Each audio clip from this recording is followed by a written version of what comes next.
It's Monday, June 12th at 6 o'clock. We have a quorum present. So we're going to call this meeting to order. Paul Arriaga is going to do the Pledge of Allegiance, and Denise Villalobos is going to do the board mission statement. I pledge allegiance to the flag of the United States of America and to the republic for which it stands, one nation, under God, indivisible, with liberty and justice for all. On the Texas flag, I pledge allegiance to thee, Texas, one state, under God, one and indivisible. Go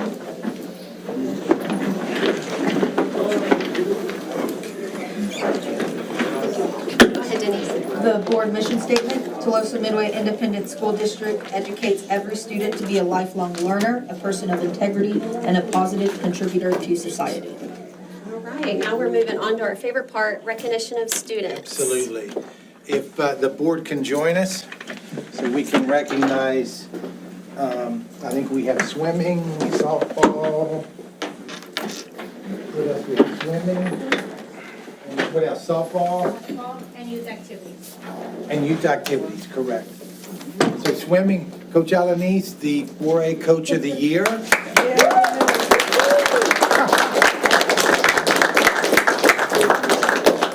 Talk to us about our swim program and our team and how good we are. We have a few here. This year, we really excelled. It was the first year they did 4A and under. All the previous years, we've had to compete against 5A schools.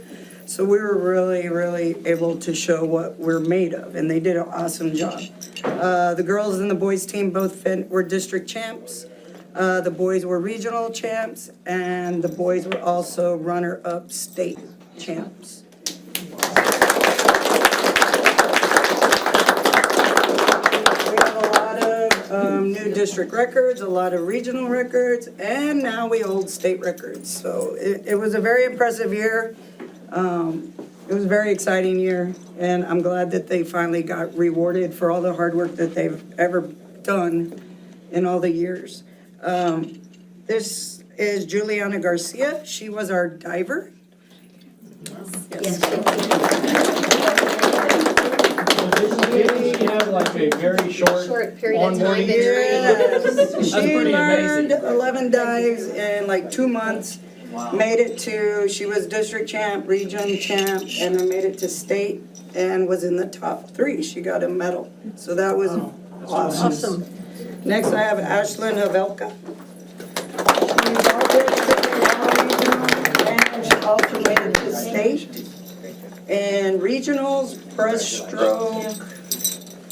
She was also all-state academic, so, no, she was, what else did you make in state? Oh, I thought you made in breaststroke. No? Oh, I'm sorry. Okay, my bad. Next year. Next is Melena Johnson. All district, all region, also made it to state in a relay. Congratulations. Next we have Mia Rios. Also all district, all region, all state academic. And they're all juniors, so they're all coming back next year, so that's awesome. This is only 4 out of about 14 girls on our team. Unfortunately, I'm not sure why they're not here, but they couldn't make it. Summer, it's June. Yeah. We'll do this earlier. Yeah, we gotta do this earlier. Earlier next year. And next are our boys. This is Zeke Adams. He is a senior this year, unfortunately.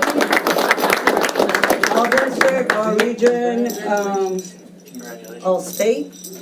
Way to go. He was all state academic. He was in the top of his class. He really represented very well. Next, we have Tomas Benicor. He's also a senior. He was all district, all region, all state. He was the district swimmer of the year. He was region swimmer of the year. He was state swimmer of the year. He holds records at the district level, at the state level, region, sorry, I get tongue tied. So he's really got TM up on those record boards a lot. He did an awesome job. hate to see him go. He is continuing to swim. He'll be swimming for UTPB. And can't wait to see what great things he does there. Next, we have Ryan Rosenbaum. District, all region, also made it to state, also in individuals. He's a junior, so he will be back. And our last swimmer that's here is Riley Williams. He was all district, all region, made it to state. Congratulations. And this was probably about 14 of, we have 14 boys, but this was all. We have a bunch of kids that are at swim camps, other types of camps, some that are over with Ms. Gray traveling. So that's why we're missing so many. But these are our kiddos. Come on in, let's get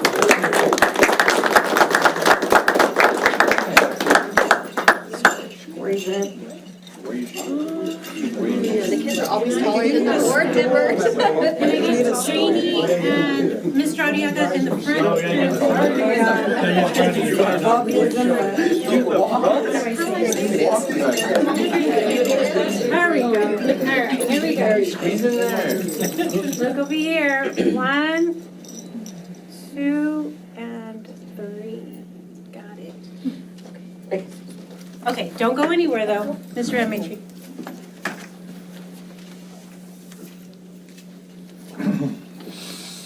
We have a special award for a very special educator and teacher and coach.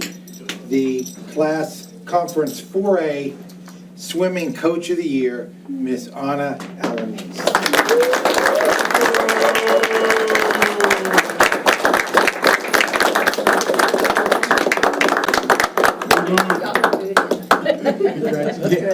Congratulations. Thank you so much. Great job, kids. And they make you look good. Well done. Parents, thank you. Thank you. Good job, y'all. Now I go back to bed. I go back to bed. Go back. All 5 minutes. The commitment for swimming is incredible. Oh, so early in the morning.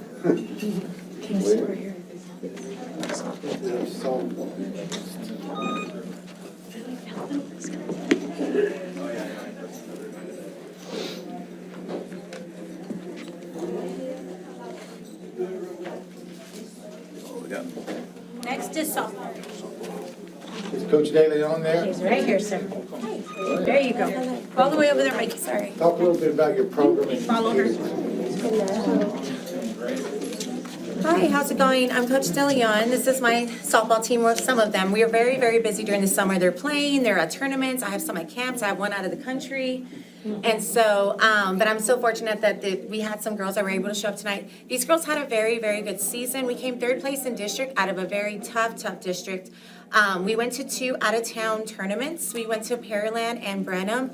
And we competed with some 5A and 6A schools, and we were one of the only 4A schools there, if not the only 4A school there. So the girls showed a lot of fight and a lot of determination, a lot of passion and heart this season.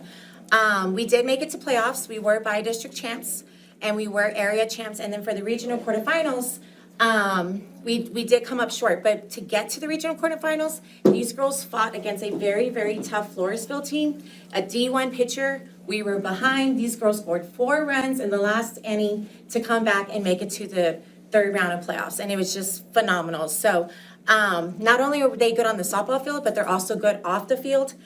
We had, out of the 18 girls, we had 14 girls make the all-academic team, the all-academic team. And just so proud of them. They're great kids on and off the field, and it's been an honor being their coach. So this is my softball team.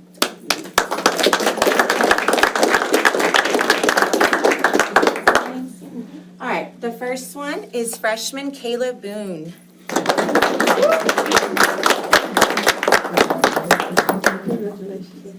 The second one is another freshman, Madison Trevino.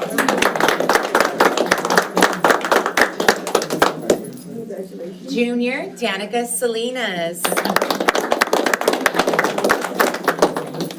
senior, and she's going to be playing at Lamar State, Raven Ramos. And senior, Abby Hill.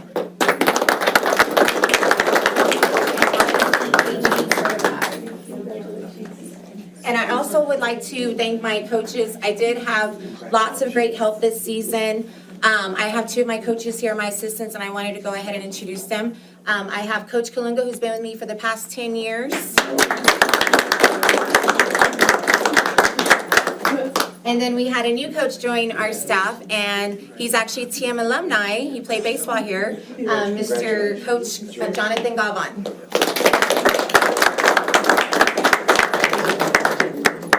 Thank y'all so much, and we hope to see you at the softball field next year, guys. Thank y'all. Yes, ma'am. Congratulations. Let's get a picture. Thank you. Hi, how are you? Girls, you'll Thank you, sir. Hi, there you go. Yes. Okay, y'all want to get in? Congratulations. Yes, sir. Thank you. Should we go sit next to Mama? You have to. You have to sit next to Mom. No, she's taller than me. Oh. Don't hit her. All right, there we go. 1, 2, and 3. Got it. Congratulations, y'all. Thank y'all so much. We appreciate it.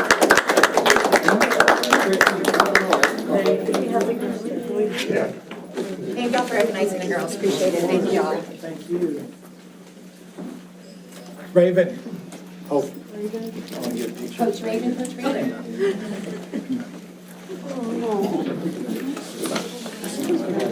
There's, the tickets.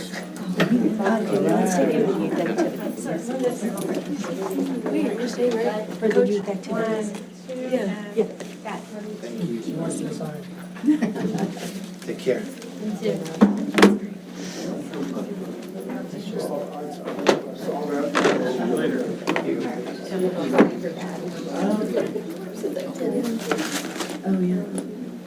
All right, Mr. Sanchez, you ready? Here are your 3. Larry, you want to come in and, Good evening, guys. Good evening. Hello. good to see you, man.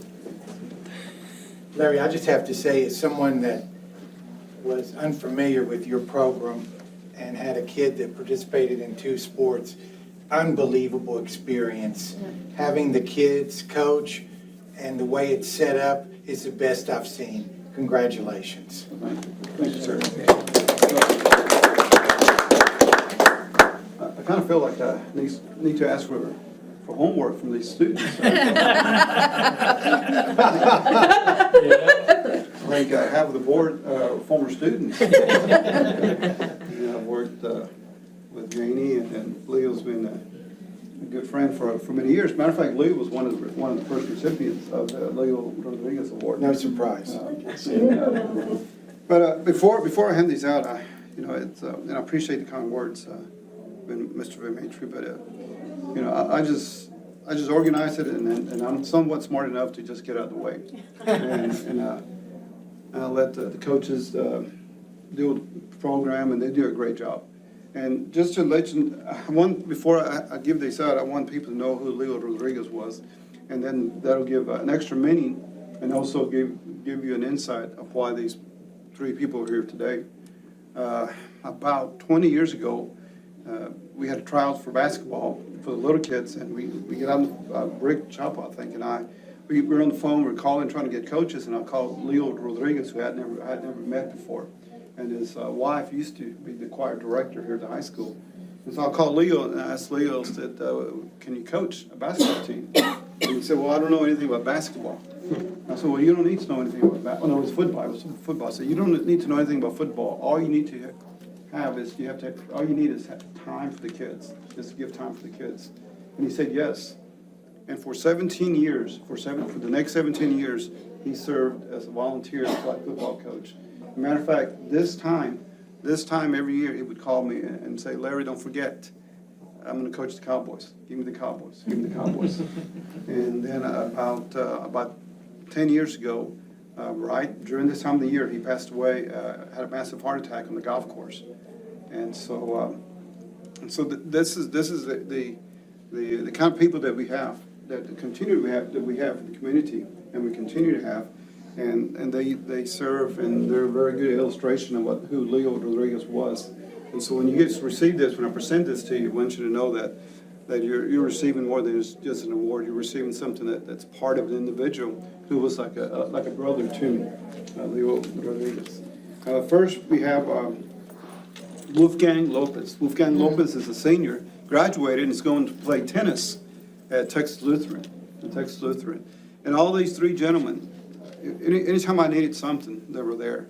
And they kind of reminded me of Radar from the TV show MASH.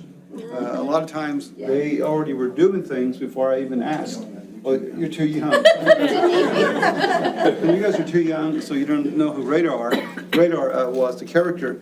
But a lot of times, these folks knew exactly what I needed, even before I asked for it, and they were there. So the first is Wolfgang Lopez.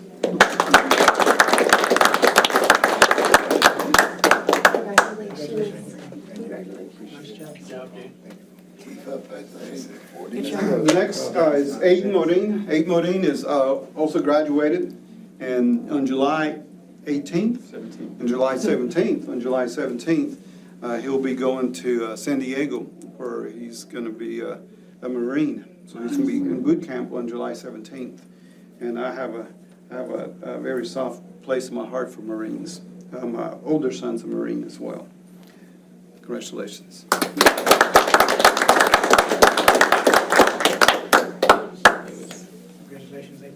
Congratulations, Dave. Congratulations, Dave. It's gonna be tough, simplify. Save my guy. This year, we, with the help of Mr. Van Maitre, we started a special needs program with soccer. And soccer was just a new sport, period, for the youth program. And I wasn't too sure about soccer, but the coaches at the high school were very instrumental in getting it going, and they were very supportive. And so we started soccer. And soccer ended up being the easiest of all the sports to do. I mean, the parents, the coaches took over, and it was just fantastic. And then we started a special needs soccer program, and I had no idea what was going on. I had no idea. I had no idea which direction it was going to go. And then Andy shows up in the first practice, and Andy's been coaching for many, many years. He's helped with t-ball and basketball. I think he helped in basketball as well. Did the football. And did the football. And so he was there on the first day of practice for soccer. And boy, I tell you what, he took off with it. He organized it. He had the kids going. He put them in teams. And so after the first practice, I told Andy, there's a danger in being good at what you do. And so what do we have, like 10 soccer balls, right? They were donated by the Athletic Booster Club. And so I had 10 soccer balls in the bag, and I gave them to him. And I said, you're in charge now. You're going to be running the practices. You're going to be running the games. You're going to divide the teams during the game day. And so, and Andy took off with it. We had the shirts donated by a lady from Sinton. She printed all the shirts for the program, and it just took off from there. From there. And Andy, I've known Andy for many years as well, and so again, we'd like to recognize Andy Arredondo.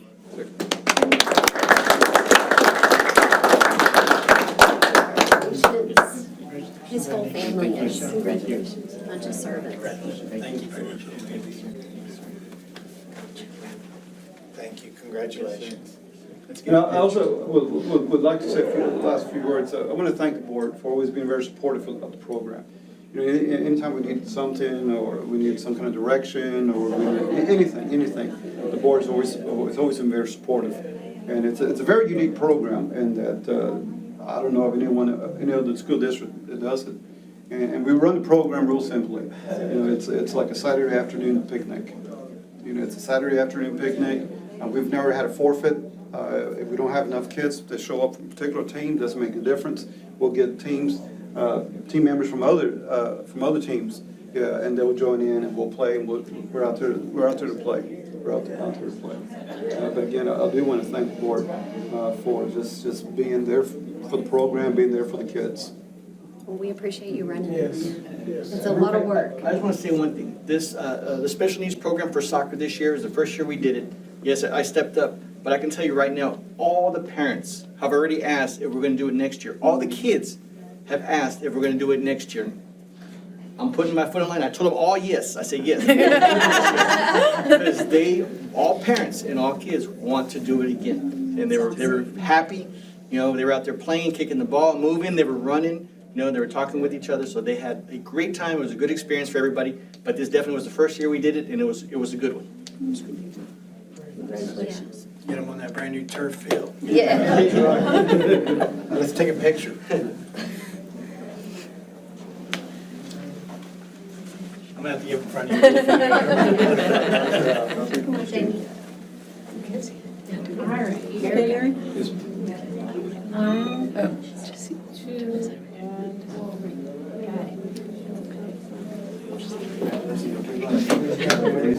Yes. Take care, man. We'll be up to see you. Yes, sir. Thank you for waiting. Wolfgang, thank you. Yes, sir. Good luck at TLU. Thank you, sir. Thank you, sir. Appreciate it. Thank you for everything. Thank you, ma'am. Thank you. Take care, Larry. Thank y'all. If you need anything. Larry, thank you, sir. Tell Brian we've changed the. Was that the last one, Chrissy? Yes, sir. Oh, and, Okay, I'll tell him. I need to send. He won't be awake when I get home tonight. It'll be a tomorrow thing. Bye, sir. We'll see you. Thank you. Thank you.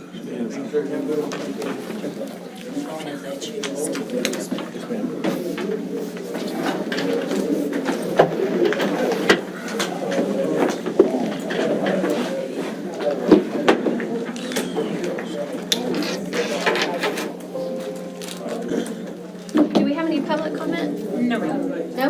No. Okay.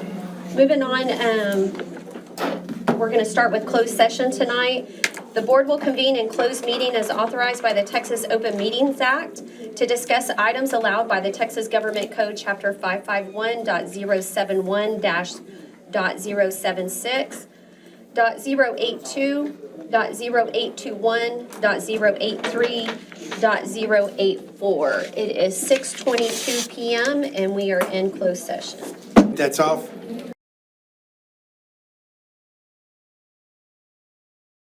(8:55) and the board is reconvening from closed meeting. And we do have some action that needs to take place from closed meeting. I make a motion to authorize the superintendent and legal counsel to proceed as recommended in closed session. Do we have a I will second? make that, I would second it then. We have a motion and a second. All those in favor? No opposed? Motion carries 6-0. Madam President, members of the board, it is recommended that the Board of Trustees accept the staff resignations as presented. Do we have a motion? I'll make the motion. You want to second it? I will second. Okay. All those in favor? No opposed? Motion carries 6-0. Madam President, members of the board, it is recommended that the Board of Trustees issue all term probationary and non-Chapter 21 contracts as presented. Do I have a I motion? will make that motion. I have a motion. Do I have a second? Second. All those in favor? None opposed? Motion carries 6-0. All right. Item number 1 on the agenda is to discuss and consider the out-of-state field trip request for TMHS International Studies to travel to Spain, Portugal, and France in June of 2025, and they're not even home yet. Where they're Mr. at. Alvarado? Thank you, everyone. So this is, approval would allow the students and faculty to start planning the international studies trip.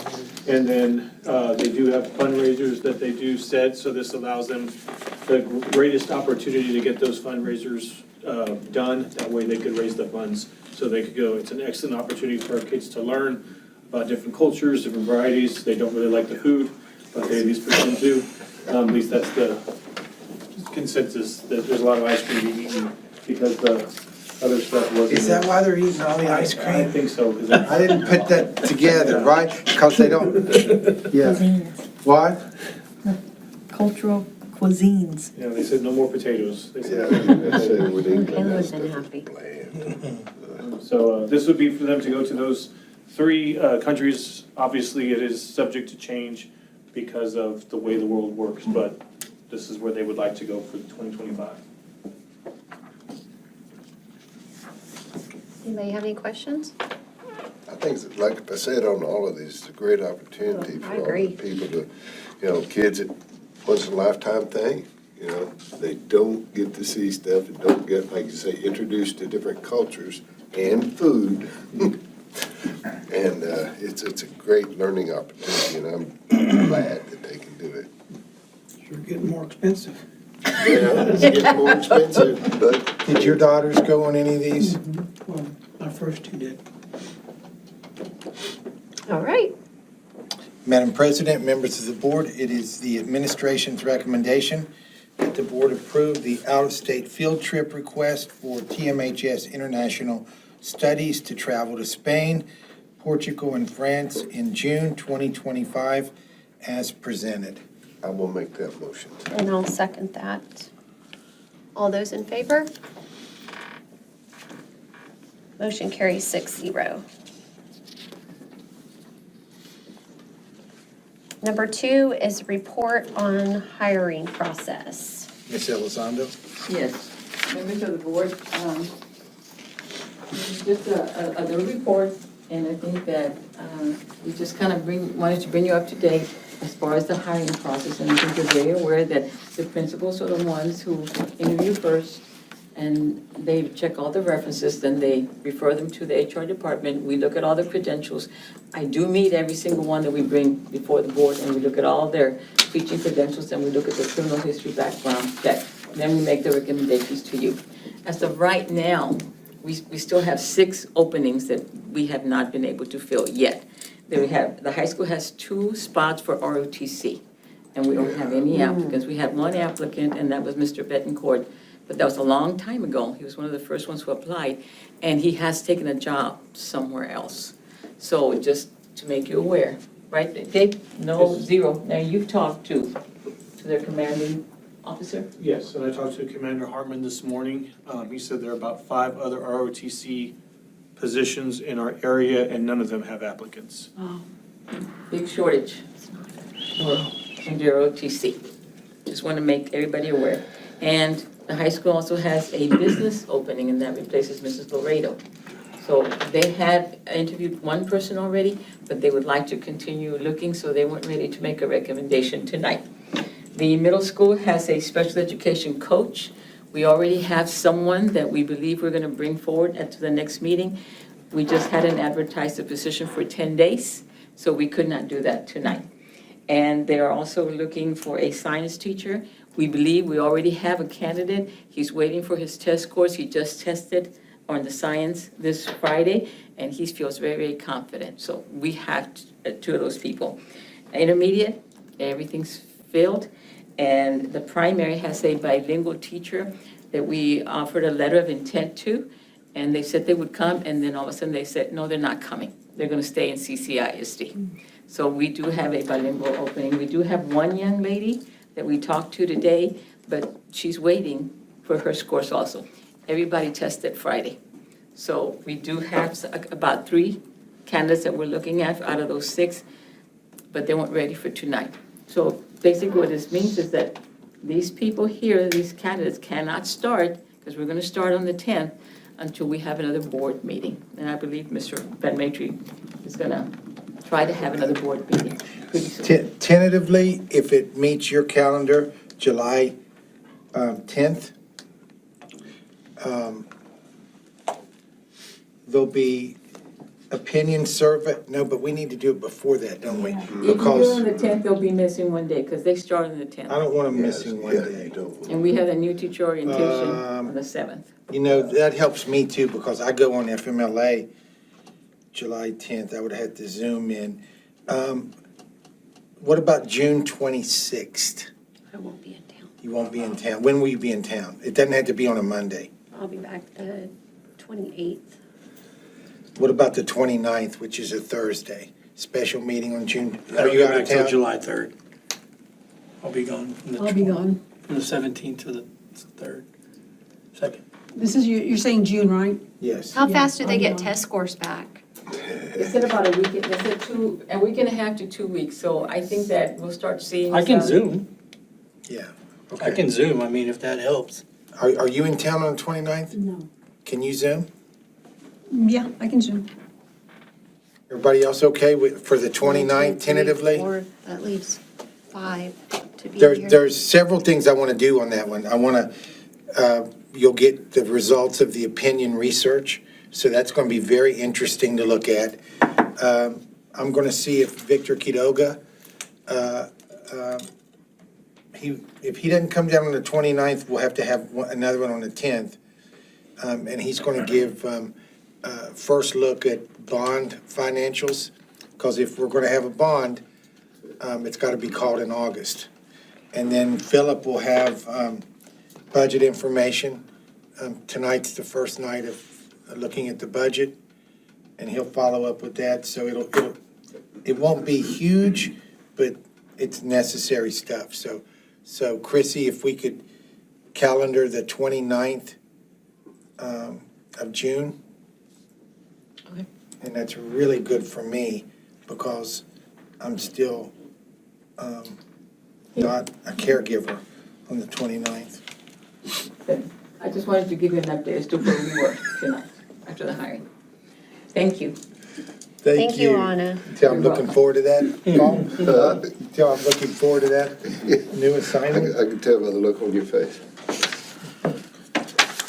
So that was report only, no board action needed. What were, sorry. That was sick, what are the other two? You said 8 openings, right? 6, Okay, sorry. 6, I wrote it down. 6. Actually, I think we're in pretty good shape. I think we're in We're excellent in shape. better shape than we were Yes. last year at Yes. this time. I think we're in very good shape, except for the ROTC. Yeah, It's the only thing that hurts my heart. I'm concerned about.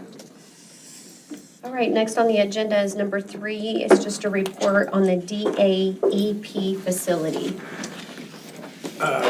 Madam President, members of the board, before Mr. Hernandez presents, there's been numerous conversations with middle school and high school administration regarding the negative impact of having the alternative placement of DAP on both campuses. Having said that, Mr. Hernandez reached out, had a couple of options, but we really like this one that he's going to present to you tonight to move forward with that. So, Mr. Hernandez? Good evening. Bless you. I shared my cliff notes with you. There's some spelling errors and stuff like that, but I just wanted to share the information so you've got it writing in front of you. As Dr. or Mr. Van Mater was referring to, it's not recommended, it's not a common practice to have the DAEP located on your main campuses. And it was recommended in our audit that we relocate. We went and looked at several places. I started at the Westwood Shopping Center. I looked at the church here across the street. I looked at the old Beauty College, but it's already been turned into a church. Once I've gotten in contact with the Westgate Shopping Center, there was a piece of property that was formerly the Taekwondo, the War Cat studio. And we didn't need anything that big, but they were willing to partition part of the building. So that moved us to that direction. Real quick, I don't want to steal your thunder on this presentation, but have we thought about building our own building? Would absolutely, we just have to secure property. We have the 1 acre on the corner of Tolosa Road, right? You're only asking for 3,000 square feet, 2,500 square feet. I would imagine we could float a loan. I mean, this is gonna cost us $120,000 over the next 5 years with no ownership in it. It's a Band-Aid.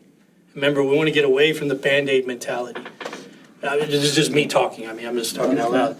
But if you're building a 2,400 square foot building on a 1 acre lot that we have already, Where's the 1 acre lot On the at? corner of Tolosa Road and what is it, Leopard? Where the old primary. Where the old primary was? We held on to that 1 acre lot, I think I heard you say one time, right? Yes, it was records. So to build a steel building, we could probably get 5,000 square feet for $120,000. I don't know.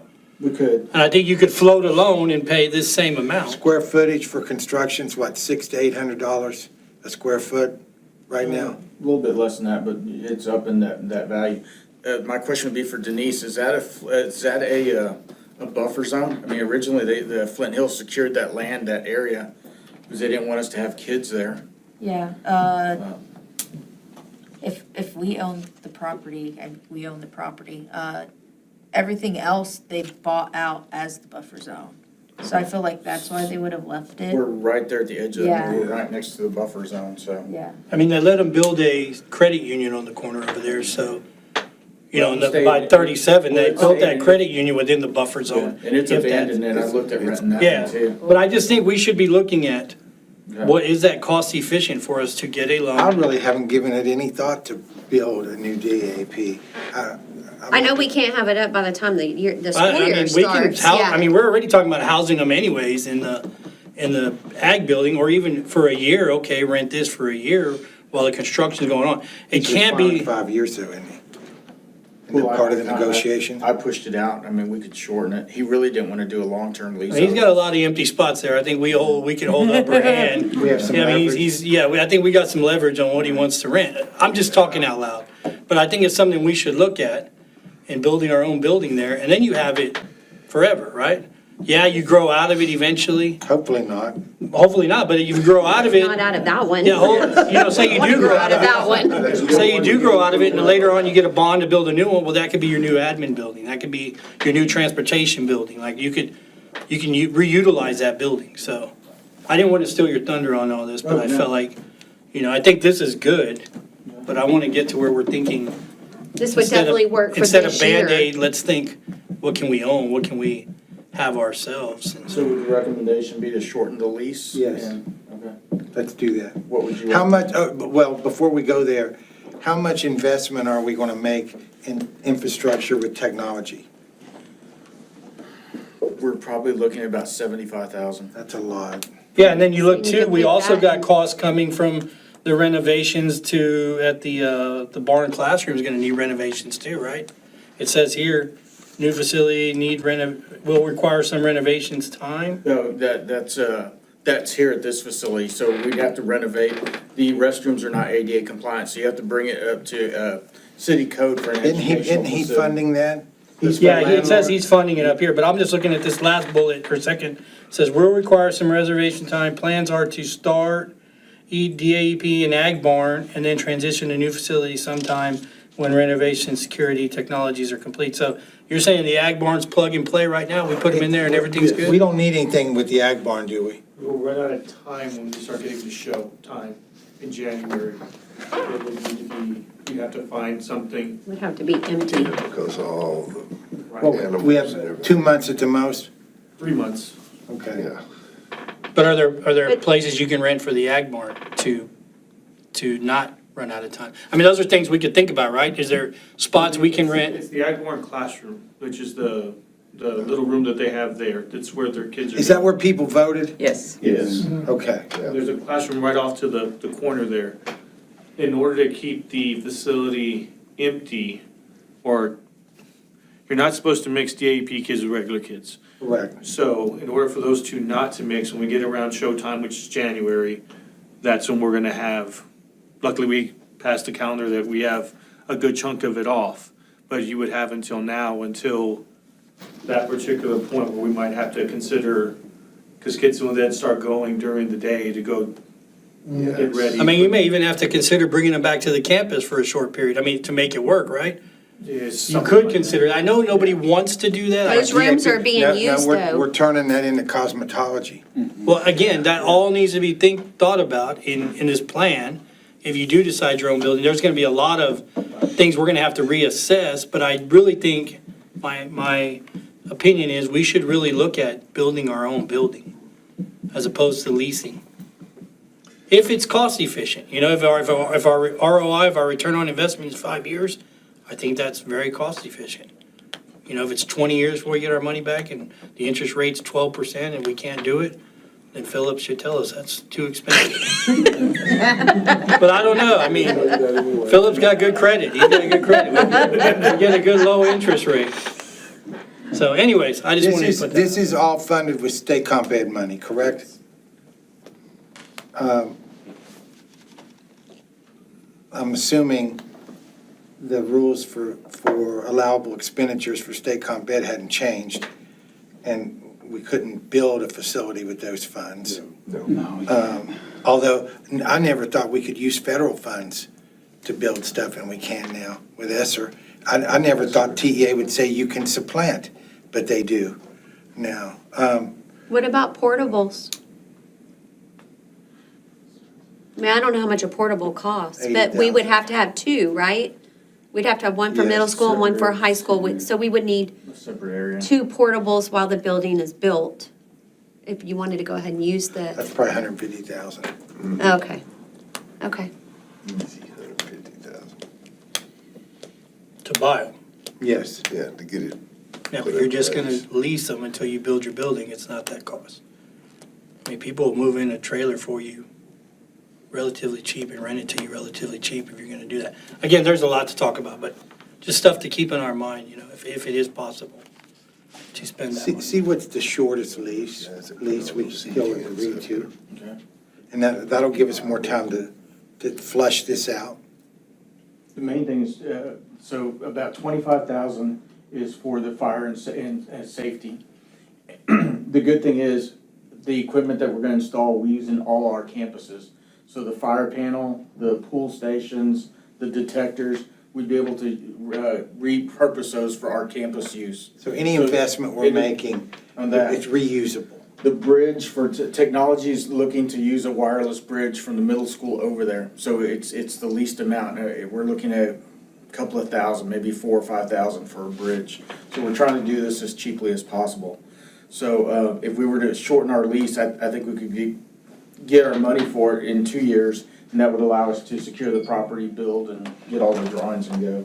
So I'll check tomorrow to see if we can do a 2-year lease. Yeah, I think it's just worth talking about. I agree. Totally agree. All right, just to continue on, of course, the location's right there. Next year, we're gonna look at changing it to a 2-year lease. The lease would begin on July 1 is when we want to start. Of course, then we'd shorten up the date. The owner would be responsible for the firewall rating, the restroom, and ADA compliance. Now, that may be difficult since we're not looking at a 5-year lease. Once he found out he was gonna have to do that, that's when he was open for a 5-year lease, so we'll have to negotiate that to see where we're at. Again, we'd be responsible for fire safety and security. The windows, we'd definitely put 3M film on it. The door locks, all that type of stuff, technology, we're responsible for all that, we'll be covering that. If you flip the page, it shows the floor plan. On the second page is the hatched area, is what we're looking to rent. You can see there's 2 good-sized rooms. One would be middle school, the other would be high school, and it's separated by 2 offices. In the very back, there'd be the 2 restrooms that they would share, and then there's a kind of like a break room, kitchen room area where food services could deliver the food and maintain it, and warmers and stuff there for the students. Really about the perfect size for what we need for the housing the students that we would do in there. And this meets the keeping them separated? So you don't have to keep them separated as they go to class, just while they're in class, they have to be separated? Yes. Okay. Again, they'd be assigned separate rooms. The students would be supervised. We would just take their staff from the existing campuses right now, relocate them over there. The principals, their respective principals would still be an oversight for them. We're looking at renovation time of getting the technology and the fire stuff in there about 2 months. So we were looking at July and August. And if all went well, we should, sometime around the first intersection, we should be able to move into the facility. There's another advantage too. I'm sorry, I didn't see your hand. I'm gonna have to have a police officer here. And there's some fights and mischief that happens at that shopping center after school that I can't police because it's private and I can't use public funds for private interests. But if there's a campus there, then I can have that police officer just walk around and be a presence. That was my question. The risk for the middle school students, because a lot of them do walk over there after school, are there, I guess, They have a different release time. So that Okay, bo- different that bottom release line- time. That bottom line is scratched. We will transport them. We will bring them to the campus, and then we will transport them so we can get them away in the afternoon so they can't roam around. I'm Originally. curious why we're doing that though, because normally DAP, that's part of the That was a responsibility. recommendation by the principals that we So transport. Can you to get them out of the elaborate area. on that, Gabe? Because of the proximity to the middle school, we felt it would be safer for at least the high school kids, I'm sure the middle school kids as well, to make sure that they're on a bus and gone before these kids come on to. What about drop-off? Typically, because of the location, it is almost unwalkable coming from, they'd be crossing Leopard, coming from that side. I don't really know if that's safe for, if that's a walk, it'd be all hazardous. The parents would have to drop them Yeah, off. I can agree to that. Okay. Sidewalks. So I think that's another reason we look at a different place. They're still too close. We moved them off campus, but we're sitting here saying they're still too close. Like, that's why I think we need to really look at getting them away. If we're gonna get them away, let's get them away. And not in any bad fashion, but that's what our goal is. So you have a couple stragglers here hanging out, walking over to the new Mexican restaurant and hanging out, and, Yeah, there's or- still a risk. or if there was procedures in place where someone would have to drop them off and sign them out, just so there's no interaction. I think I tell you with that parent group, that's not gonna happen. That's not gonna happen. Yeah, I know. Yeah. You're guaranteed a bus that will need to take them to and from. And because of our And limited if bus. they don't truck- ride the bus? No, they'd have to. It'd be a requirement. Requirement, okay. And that used to be the way it was Yeah, it used to be a week. when I was the principal here at the If they middle. show up at 9:30, we don't let them in? We don't educate them that day? Correct. They're counted absent. Or suspended technically. Yeah.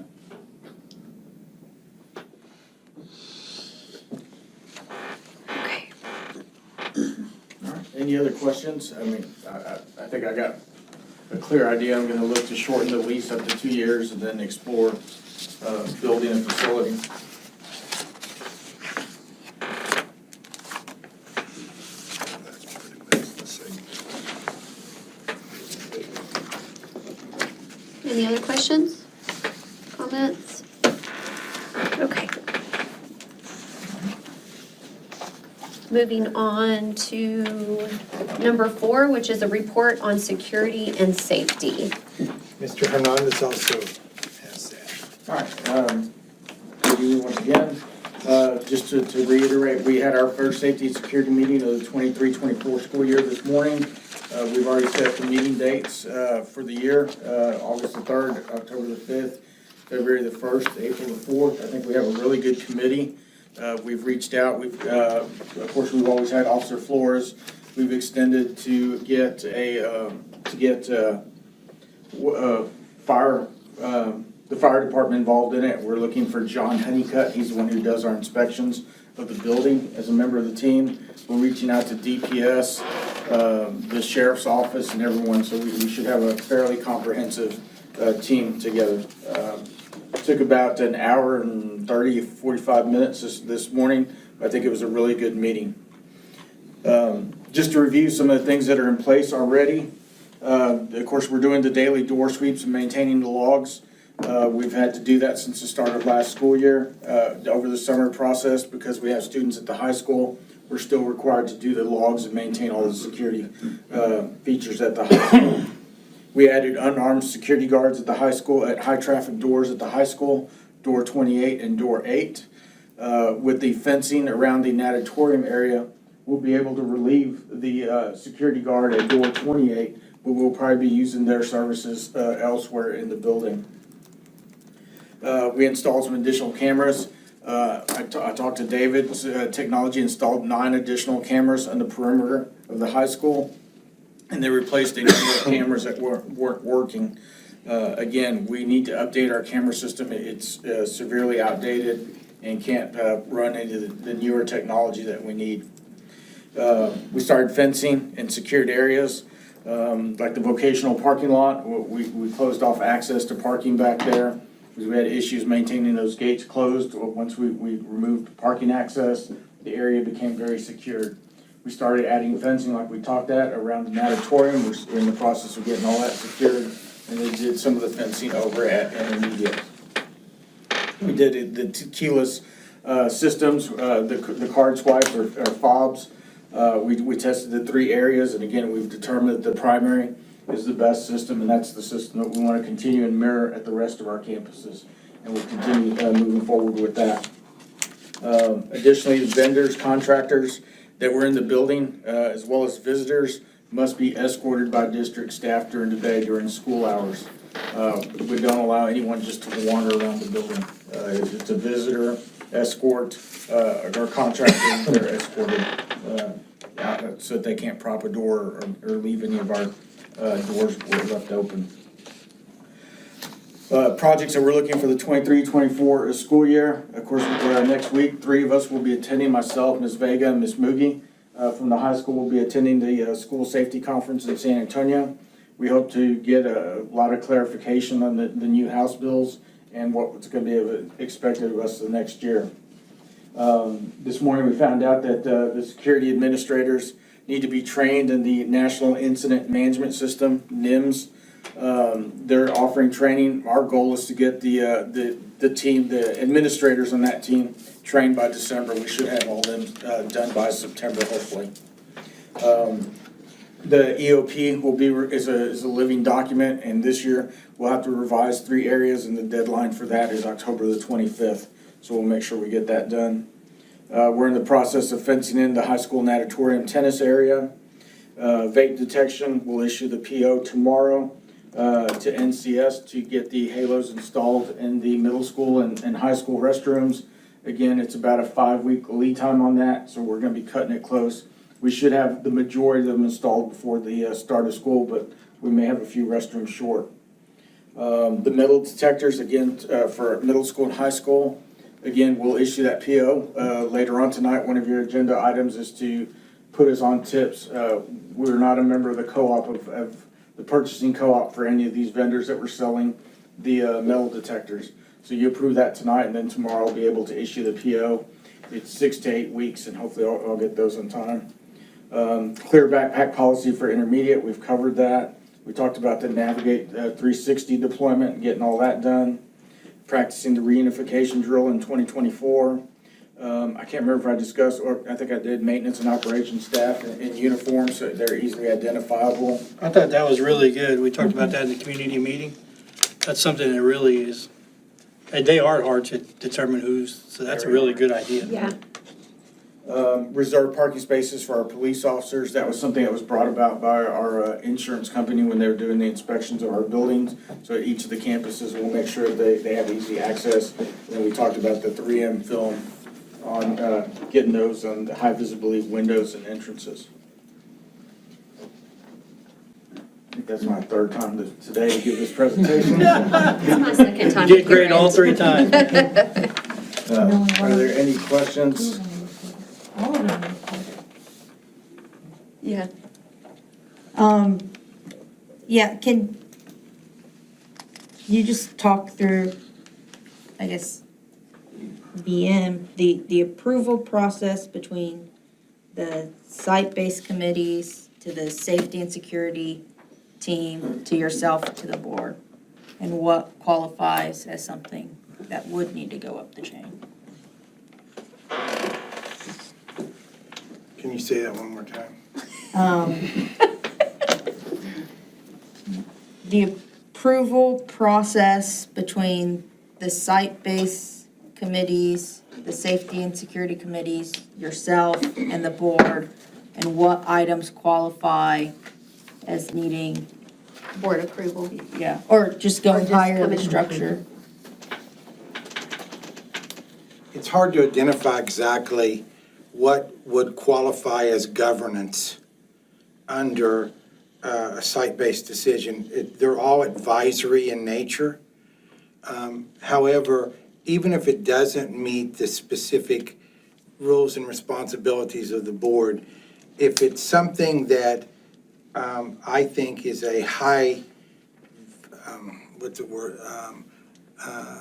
high visibility in the community, if not board approval, certainly board information that's a little higher than connections on a Friday.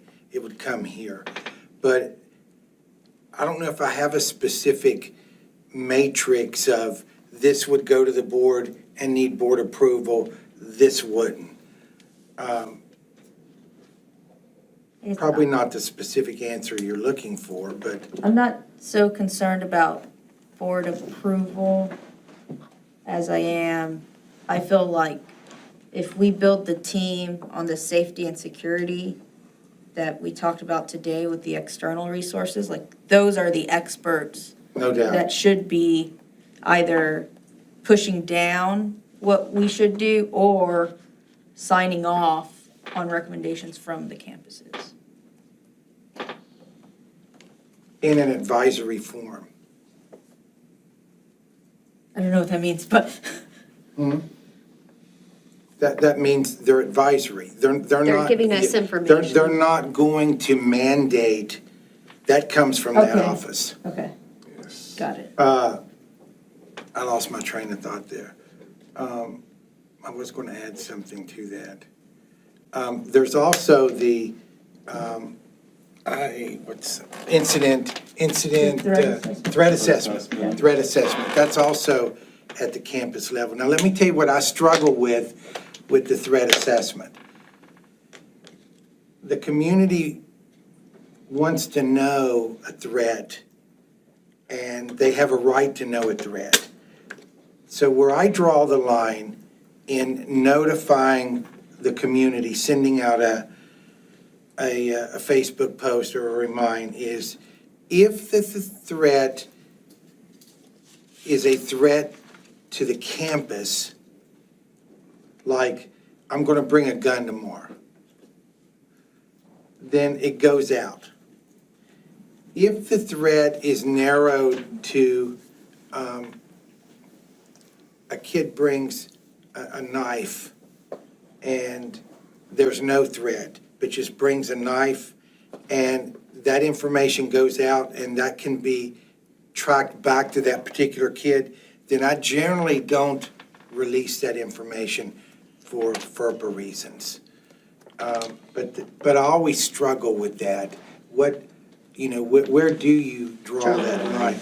But I strongly agree with you that the Safety and Security Committee that has those external resources, their recommendations carry a ton of weight, absolutely.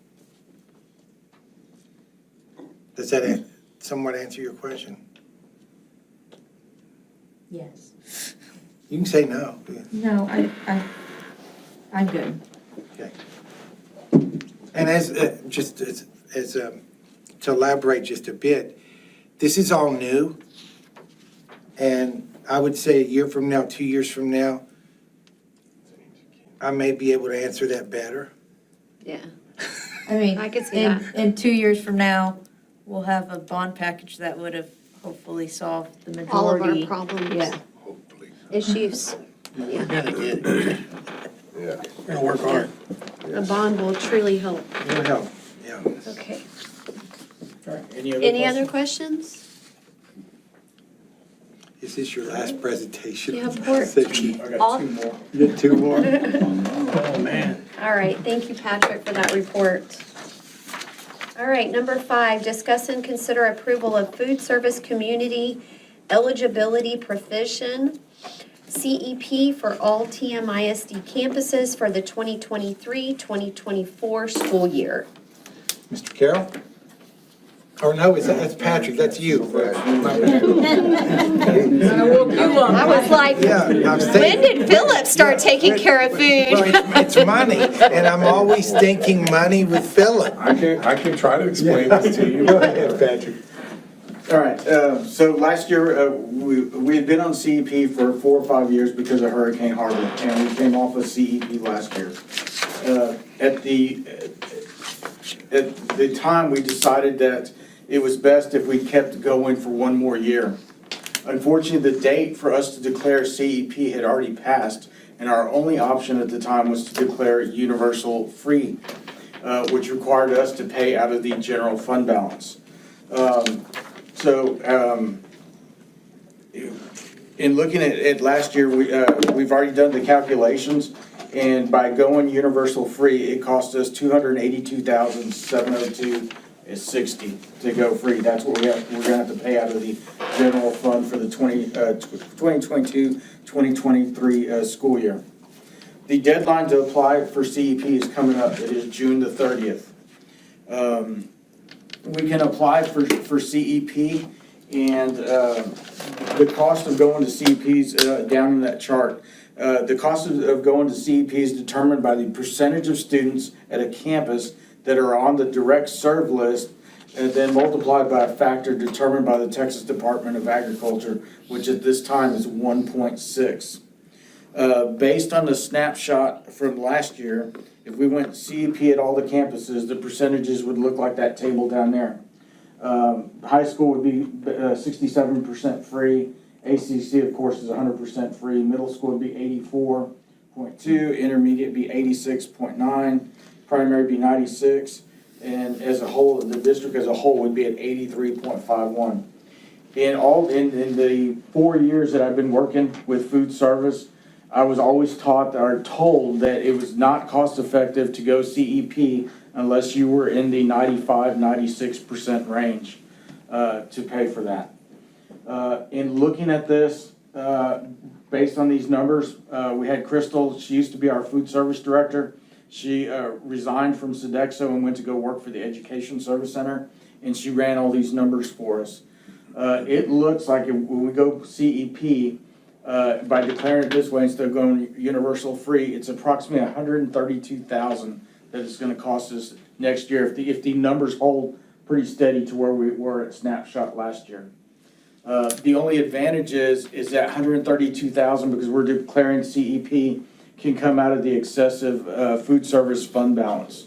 So that 2 point something million that we're sitting on, we can use that money to pay for this and not take it out of the general And fund. we couldn't do it this year because it was past. We didn't apply for it, right. That's a big fumble, right? That's a big fumble. I mean, 282,000 could have Yeah. built our building we're talking about. Yep. Well, we- these we- funds can't be. That's general fund money, right? True. General fund. I mean, that's a big fumble. We gotta get better at that. Well, we just didn't know that we wanted to go CEP to. No, I get it, but we have to get better. We should have made that decision. We should have had it all in front. I mean, it's everybody. I'm not blaming any person in particular. We're all on this team together. That's right. I'm just saying, stuff like this is really, if we can correct these little bitty, these mistakes like that, that's $282,000 in the general fund that we could have got creative and built a building or whatever. Put some doors, fix partitions. That's the other part we need to But get we were about. told we could do it. Right. No, I get it. I mean, like I said, I'm not pointing blame at anybody, but we just need to remember this, have a plan, have a point, a data point that says, hey, remember, we're getting here, things like that. So, again, I'm not blaming anybody. I don't want that to be the perception. So the recommendation would be that we all the campuses go CEP for this year, and it looks like probably the next 2 or 3 years would be the, I can't say for sure, but it would definitely look like that's the direction we need to go.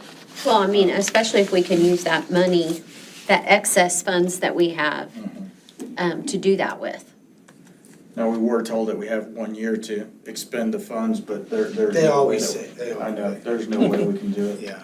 So we've got time, As long as you submit the plan. yes. You basically have to lie and say you're gonna spend it all within a year. Because if you say it's gonna take you more than a year, they ding you.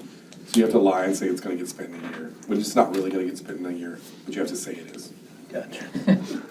And all of that was just. Play the game. So this has to be done by June 30th, It's June 12th. Yes, June 30th, and we will be doing it tomorrow. Okay. If it's voted, you will take action on this item. Is CEP where the parents have to fill out the form, or what is No, that associated with? CEP, we learned, Reduced free lunch? is determined by the, what is the term called? Just Direct straight- serve. So it's the people that are So I received. think what she's asking though, you're talking about, No. if we go on CEP, you don't fill out a free and reduced lunch application, you have to fill out the economically disadvantaged form. Because Right. we still have to collect that data for title and everything. Those are the forms we else. can't ever get people to fill out. True, but we kind of got better at it. Last year we got. We'll tell them that in order for the children to eat free, they must bring it back Yes. before. So, but we still need, But you have to do either one. If you're not on CEP, you have to do free and reduced lunch applications. okay, If you're on CEP, we still need to collect that data, so we have to fill out the. For the economic. The economic Okay. disadvantage form. Got it. Which is basically the same thing, based upon your household income and the number of people in your household. What you either. But food it's like a light service doesn't switch. collect those forms. What's that? Food service Yeah. doesn't Well, collect those forms. Food- And I thought at food one time they services- did. Food service can only, technically, our company can only handle free and reduced lunch applications. They are not responsible for economically disadvantaged forms, Oh, okay. because it's not, Which we will be doing. which we economically. will do, but we've done that here Yes. centrally with the campuses when we were on CEP for after Yeah. Hurricane Harvey. I think we talked about last year how the information was just not getting out to everybody because Yeah, we people made that it- didn't qualify were tossing them in the trash. We made a good push. Yeah, we did do well last year. And I guess the only other thing I'd like to point out is you flip the page, it's the numbers that Crystal ran. And when you group all the campuses down, you look at that percentage, that 52% of Tuloso Midway is in direct serve. I'd be curious to go back and look to the history and see if that's just the recent economy, if that number's increased. I didn't think Tuloso would be at that high of a direct serve number.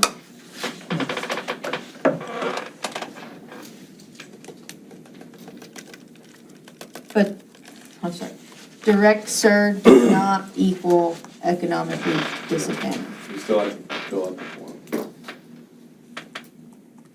Like, Direct serve represents other social services that the Okay. students are on. okay, got That explains it a whole lot better. it. Yes.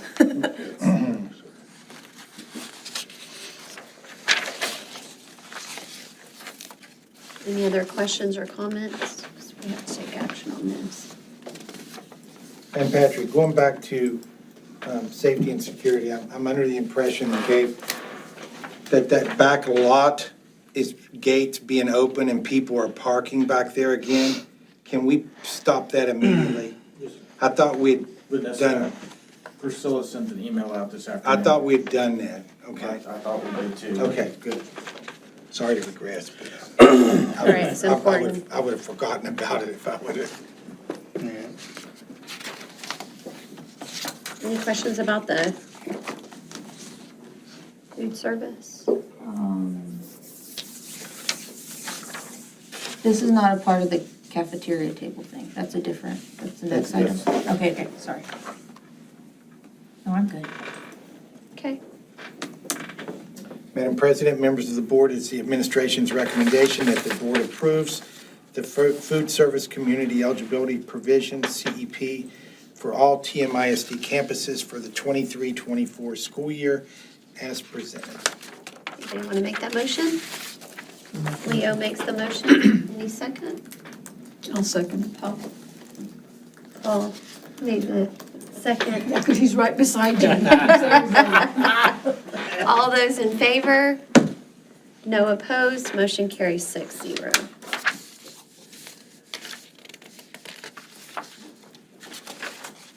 All right, agenda item number 6, discuss and consider approval of cafeteria tables.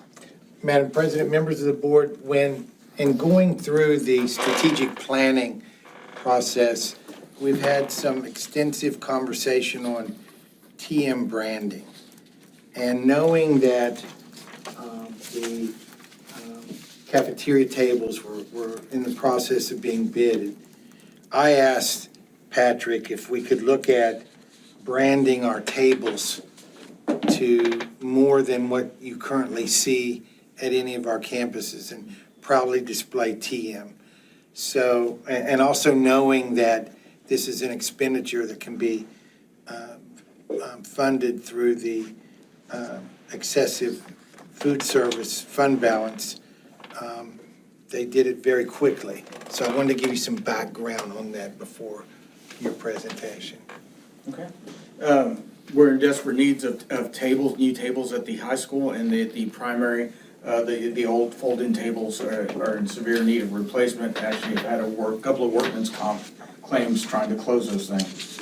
So back in March, we did the legal advertisement. On March 13th, we did the packet distribution. March 30th was the pre-bid proposal. April 11th, we received the bids and opened them. A. Bargus, Gateway Printing, and South Texas Furniture all submitted bids. A. Bargus was the lowest bid. We're preparing to give this presentation at the May board meeting, but that's when we were told that we wanted to do branding and do the effects, so we put a hold to it. Went back out, reached out to the vendors to see how much it would cost to add the logos. On the numbers I passed you, they're actually flipped. The high school, it's costing $46,636 to add the logos, and at the primary, it's $15,723 to add the logos. So we're looking at about $60,000 more to add the logos. That's within the 25% range of the cost, so we did not have to go out for another rebid. We were able to just amend the bid and get those. So the total cost, we're looking at $351,582 with 74 cents. Out of that, TDA requires that you cannot purchase tables, cafeteria tables at 100% for food service cost. They're saying that we use them for meetings after school and different things like that, so we've got to factor in some percentage.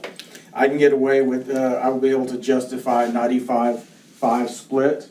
So we'll be able to take $334,000 from food service fund and then just a little bit over $17,000 from the general fund to purchase these tables. The branding logo, I think Mr. Van Matry's already passed out, but there's kind of a little diagram on the back page. For the high school, we're looking at 55 oval tables with 450 stackable chairs and 12 carts to move the chairs around on. At the primary, we're looking for 26 stool tables with 2 ADA units for the primary. Hopefully you'll approve this tonight, and we're already working on the bid process to get the tables replaced at middle school, intermediate, and ACC, so that they will have the branding also. Do we anticipate having enough funds to do that? Yes. Okay. And then my other question is, we took the lowest bid on the branding, right? Did we take the lowest bid on the actual equipment? So we took the lowest bid on the actual equipment. The branding, that's what they added, and it was less than 25%, so we were able to accept it. Holy cow, I need to start selling high school tables. Big market profit on that. Well, I mean, just adding those pieces of equipment averages out to $545 a piece of equipment. I mean, I can't argue their prices, right? I'm just saying, wow. Yeah. Shows you how expensive things are. Philip, is this feasible? Yeah. Yeah. Have a $2.2 million fund balance in food service. This is part of the plan to spend it in a year. I just want to make sure we're going to be able to do it at all schools. I don't have, some schools have it, some schools don't. Like, we're going to go, let's go. Yes. Does having logos like decrease the longevity of the tables? Should not. It's on top of the finish. They assure us that it's long lasting and wearing. Even with the cleaning and everything? Okay. The kids are gonna love it. They'll really like it. Those high school kids will be as excited as those elementary kids. Have yellow tables now over there. What are other things of money in the food service, I guess, book it could go to? 62,000's a lot for logos. it can go to equipment repair, but most of our kitchens have new equipment. A lot of districts, that's how they spent it. They just replaced equipment that didn't need to be replaced. I hate to waste it on stuff like that. I'd rather do newer And things if that we can we do. don't use it, we lose it. No, we don't lose it, it's just like, I get, We could get a finding. You get closer to I the get- penalty or whatever? no, there's no, I've never heard of a penalty, you just get your hand slapped every year that you've got too much money. And you're not spending it fast enough. There are some equipment purchases we're looking at. We've got a lot of caterings. Our catering equipment's not that great for like kumgali. We can spice up things for like kumlati, different dinners that we provide. We get some better serving ware and stuff like that. So we're looking at different ways to spend it down. And then, I guess, But it can only be spent for something directly for the kitchen, for the food service program. There's a really good reason that they don't want you to have this, because in the philosophy of the food service, they don't want you to make a profit. It should all go on quality, healthy, nutritious food for kids. Have you tasted that food? Yeah, yeah. So that's why they come down so hard on a fund balance, because in most general accounting or businesses, having a healthy savings account is a positive thing. But it goes against the whole philosophy of the hot lunch program. I'm, I guess, okay spending $63,000 on logos if everything else is aligned. That nothing All else of needs our to be pri- done? Yeah, so Yeah. like the food service at ACC, that's like squared away, we're Yeah, good with When that? we do the purchase order for the tables, we're gonna be adding equipment for ACC. The steamers at all the campuses need to be replaced. So you'll be looking at some equipment in the. I would say no, though. They don't cook food at ACC, and they do everywhere else. Yeah, exactly. That hasn't been squared away. Yeah, they need to have. But is this 62,000 something that can go towards that? Or even this new DAP Well, site we're getting? They would also have, I mean, they're right by the middle school, that's not as. there's money that could go to that in addition to this. Okay.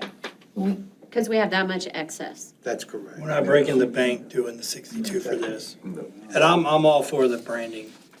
Sell the brand. Believe in the brand, sell the Especially if it's brand. not coming out of the general fund, that's Yeah. even better. For sure. But I also don't want, No, your point's well Very taken. good. Yes. Why have logos if there's a need kids for are getting something? cold. Necessities, I totally agree with that. necessities versus wants. Absolutely. okay. Is that, Philip, correct me if I'm wrong, but our issue is not having enough money, it's figuring out how to spend the money. It's a terrible problem, how to Yes. spend $2.2 million on food So- service related. So I I'm guess so going back to concerned about her, taking care of ACC, are we addressing all of that? Well, we haven't developed a plan to actually cook food there. But we are moving forward with everything else. With warmers, ice machines, better food handling, storage. I don't so know that if they get have the warmed in. capability to cook food there. Yeah, I don't think you. I'm just saying better than what they have right That's a huge now. infrastructure They don't have change. space for cooking meals. No, I understand that. I just, Kitchen. I'm with Denise. They need hot food. Oh, yeah. You know, we're getting that equipment in the next one. You also remember that you all approved the high school cafeteria renovation. It's been forever now. And the renovations are actually going on right now. We started on June the 1st with the renovations.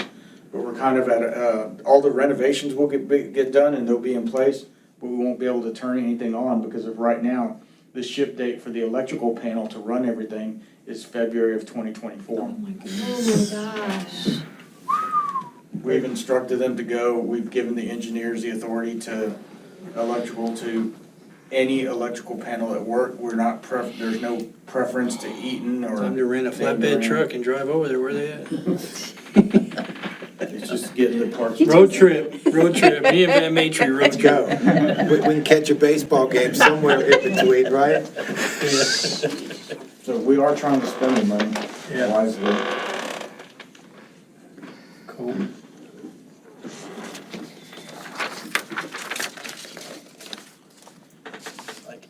Any more questions, comments? I think it's a good idea. 'Cause they need replacement. Denise? I'm good. You're good? All right. Okay. We have a recommendation. Yes, ma'am.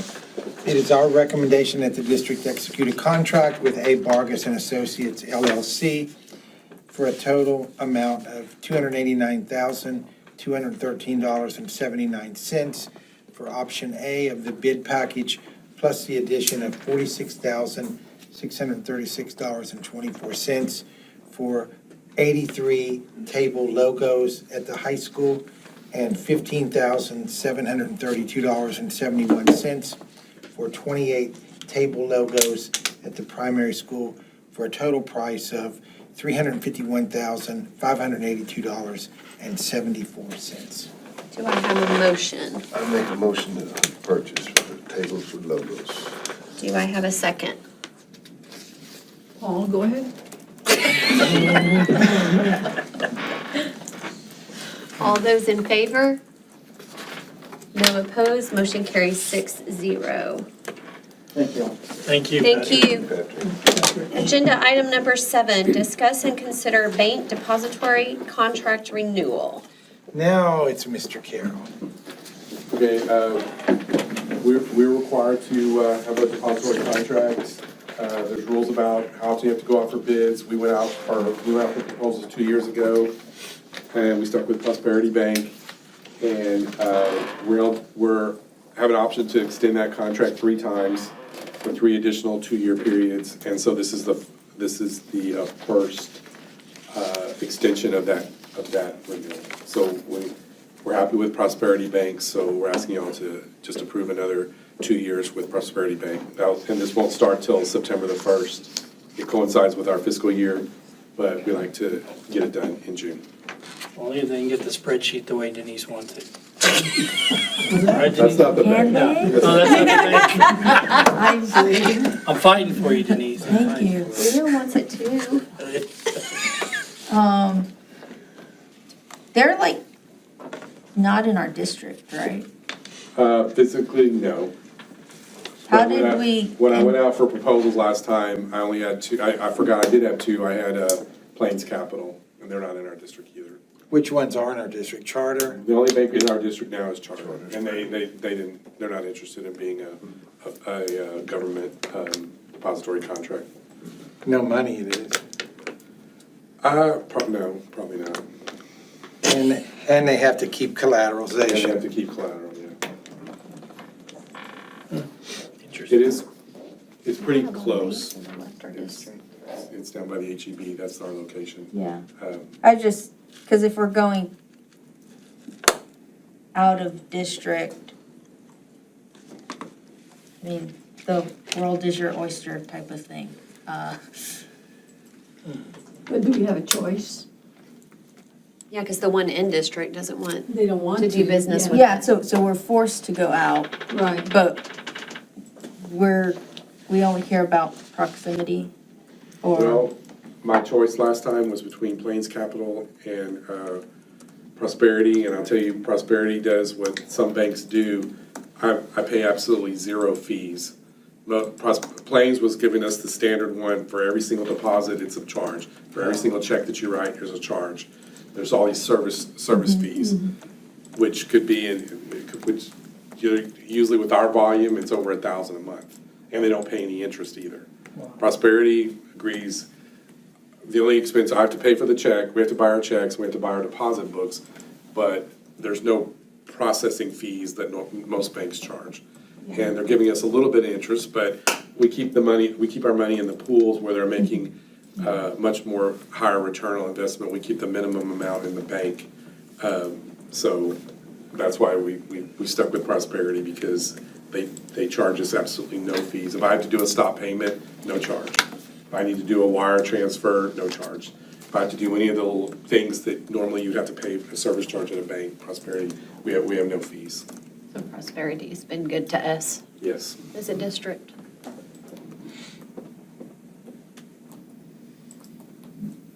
Any more questions? And it's a pain to switch banks.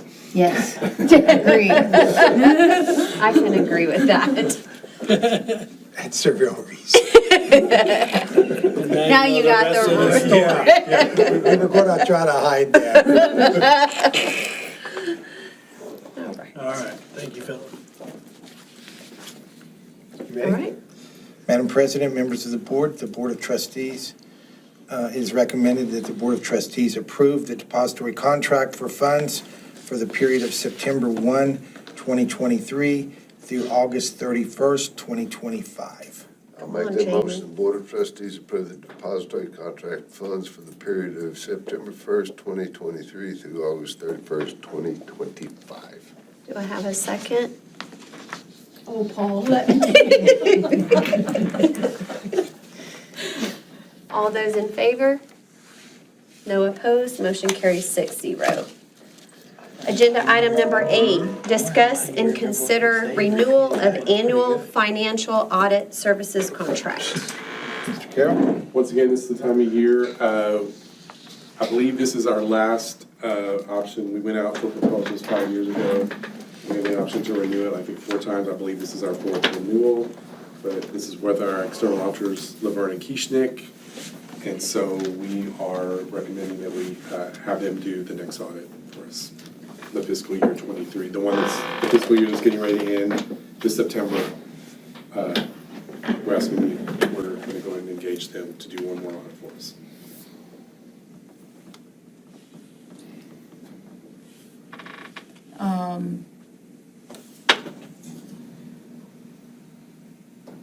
So with the safety, it was really cool to get differing opinions.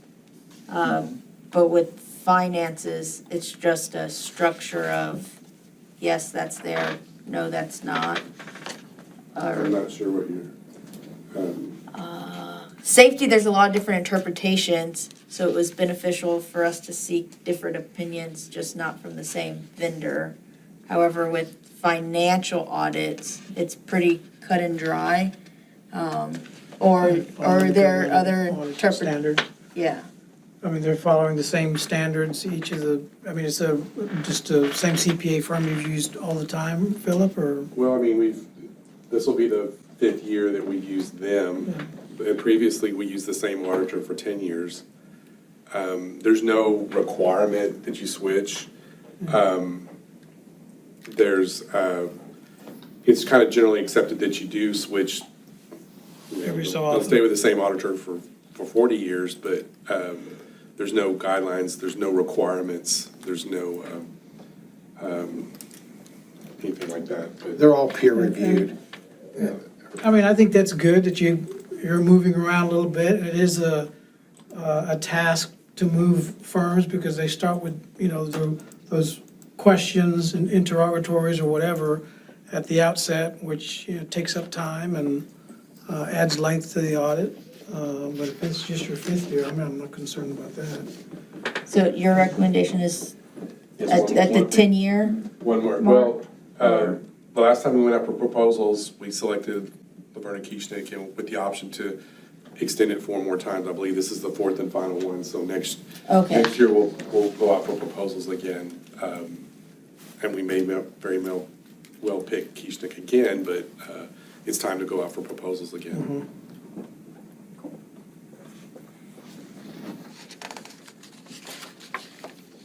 Any other question? Okay, Madam President, members of the board, it is recommended that the attached engagement letter from Laverne and Kieschnick LLP for audit services for the fiscal year ending August 31st, 2023, in the amount of $33,100 be approved. Someone want to make that motion? I'll second. Leo made the motion and Paul seconded it. All those in favor? No opposed, motion carries 6-0.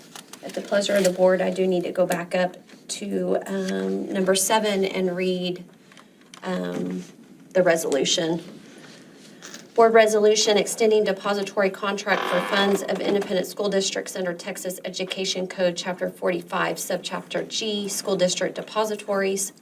Resolved by the Tolosa Midway ISD Board of Trustees that Prosperity Bank, located in Nueces County, State of Texas, being a bank as defined in Section 45.201 of the Texas Education Code, and Tolosa Midway ISD CDN 178-912, agree to extend this depository contract pursuant to Texas Education Code, Section 45.205, for an additional 2-year term from September 1st, 2023 through August 31st, 2025, under Texas Code Section 45.205B.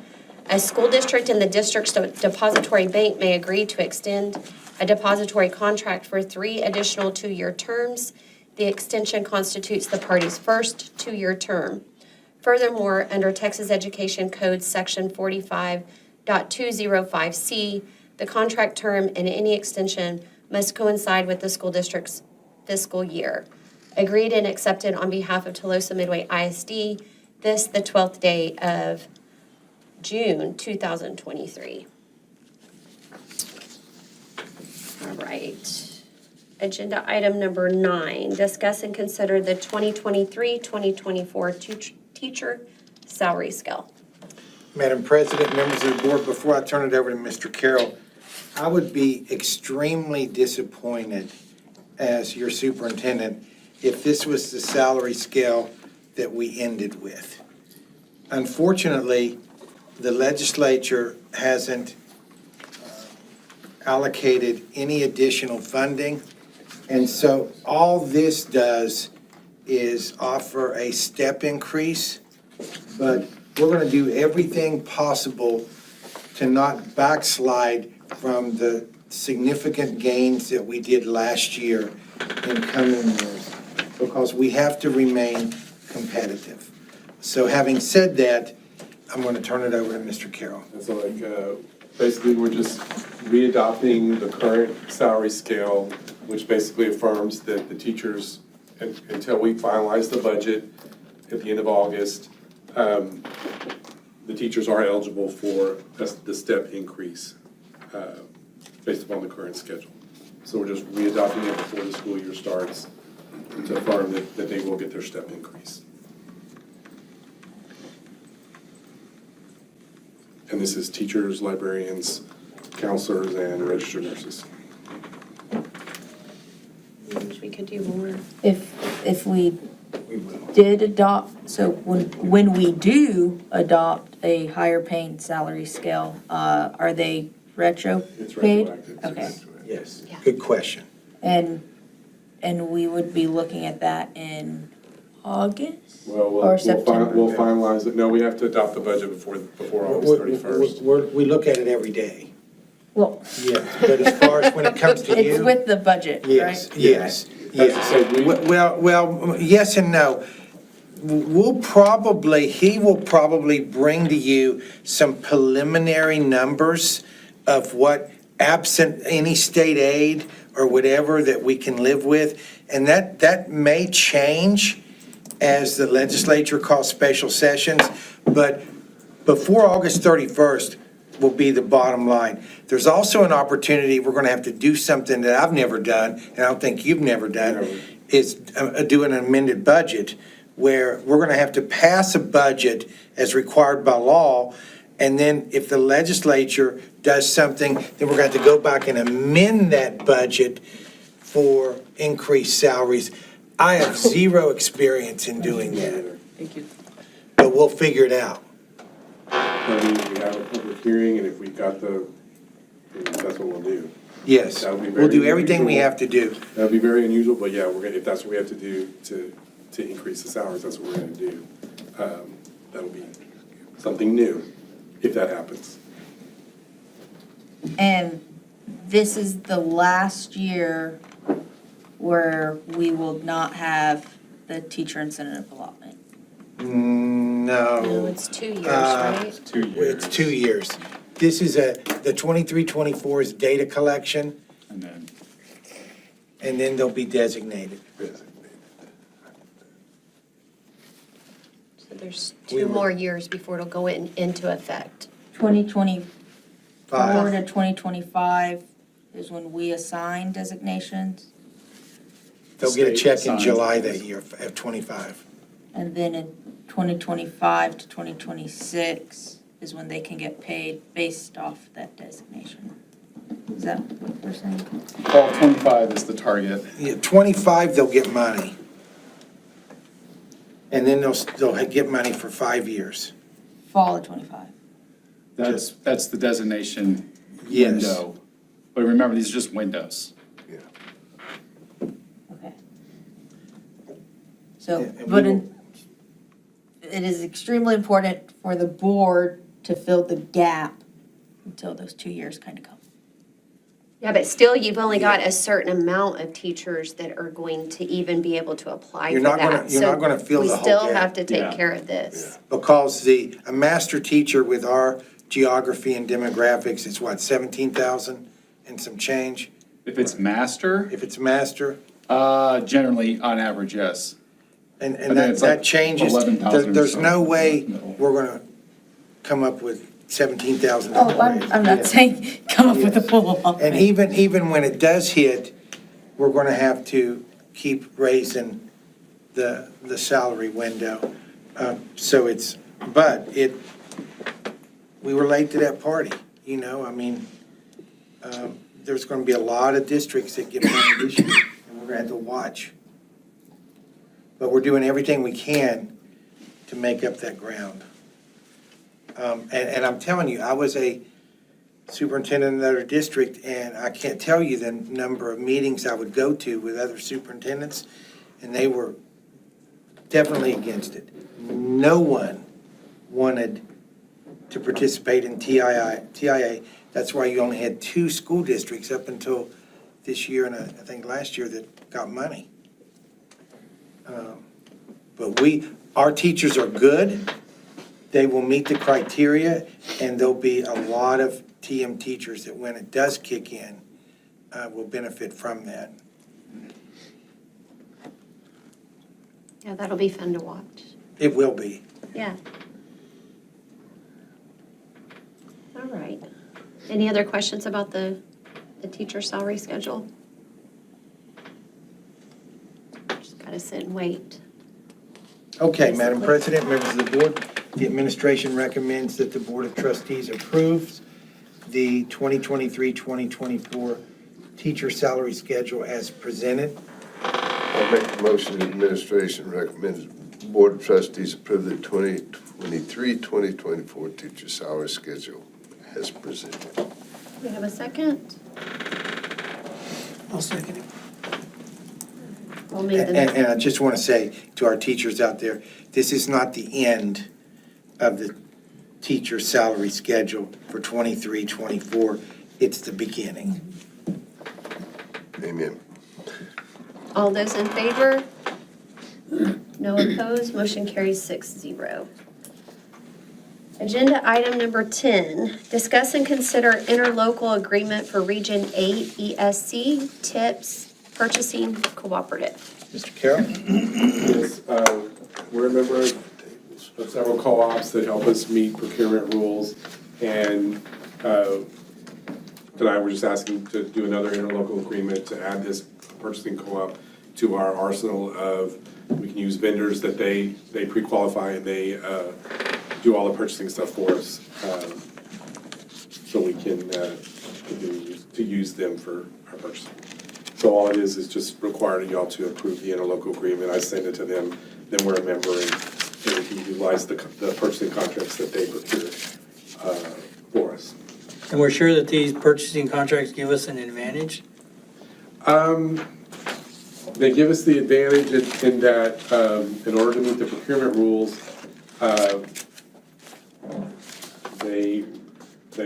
whatever products we're seeking, we're able to get bids from those qualified vendors that they have.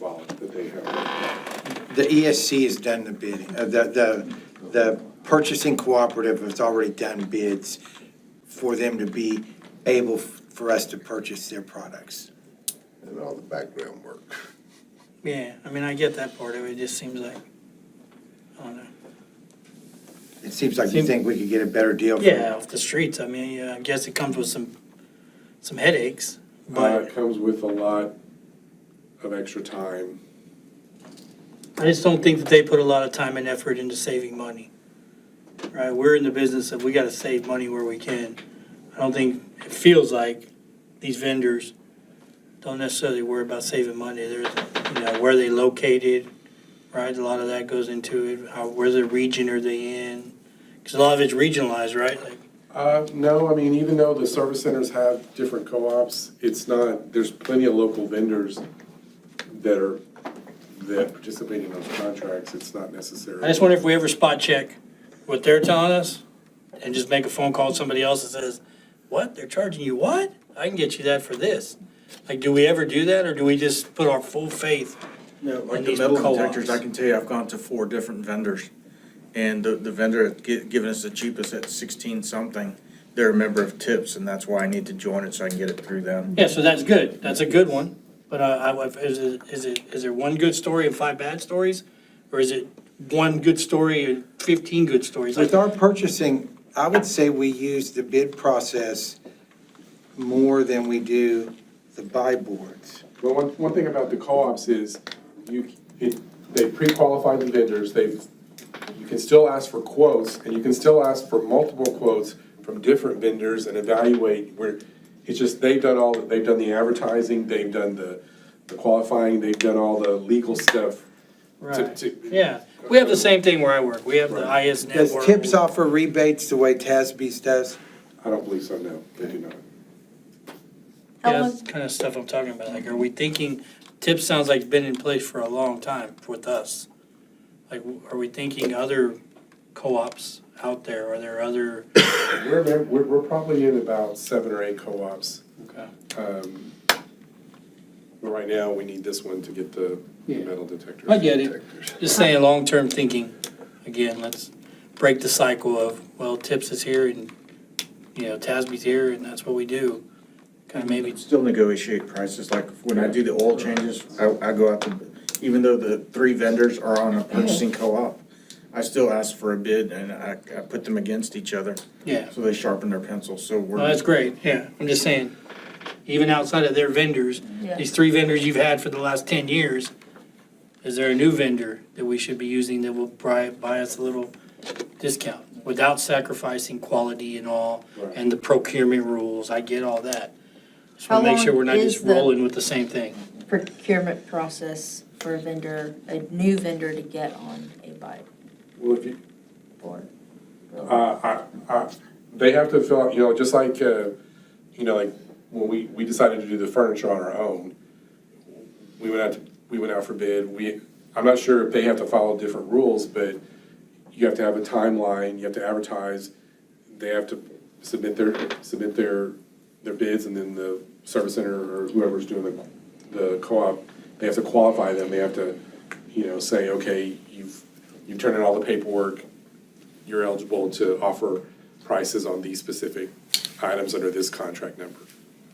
I'm assuming it's the same thing, like when we go out, we have to advertise for 2 weeks, you have to give time, and then you have to have your evaluation tool to, the main purpose of the procurement thing is, it's fair for everybody, we've given as many people a fair shot to do business with the district. So I'm not really sure exactly what you have to do to become a co-op vendor. You just have to fill out the same paperwork, you have to put your prices, you have to put your specs and your prices that you would offer on the different areas that they're contracting out.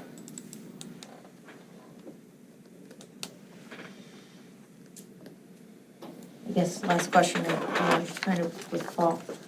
We do our own procurement, or how often does like TIPS check their, Their contracts are, it's just like Competitiveness. any contract, and they're all like that buy board. The service center is called Goodbuy, every contract has a term, like, this contract's good for 2 years, and then they have to go rebid it out. And every contract has a term, and the co-ops are responsible for renewing those, going out for bids again and qualifying vendors again based upon the cycle. And sometimes things are 1 year, sometimes they go out more than 1 year, the contracts that are available for us to utilize.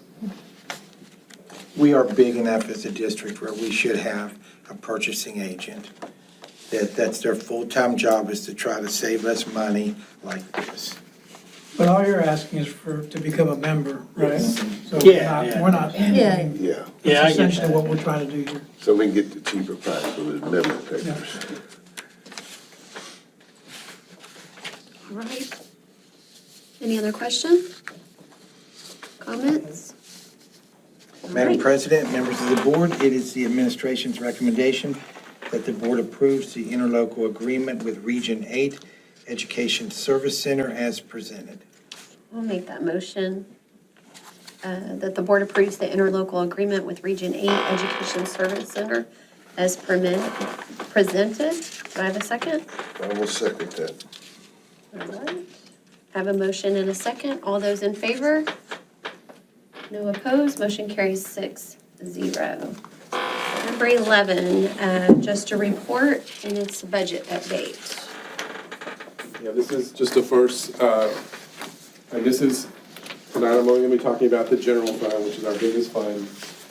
That's the one the three funds that we adopt in August, is the food service fund, the debt service fund, and the general fund. And if you look at this is the summary, and basically what I've done is, the first column is basically our working budget, which is basically the current year budget that we adopted for this year. And that's where I start, and then we start going through, I was hoping the legislature would come through with something so I could recalculate and see if our revenues were gonna go up.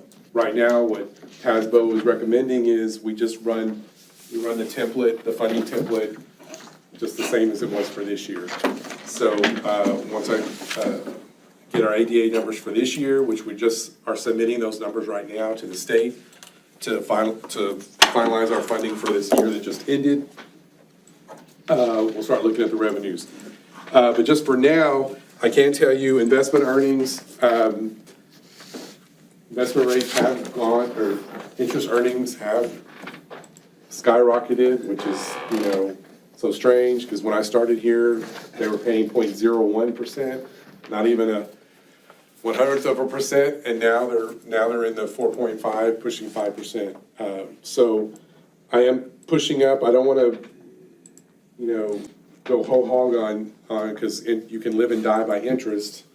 So I can, and I might adjust that number some more because I can tell you we're on track to make about $1 million in interest this year, just off our general fund deposits. And so for right now, I've got that penciled in as increase.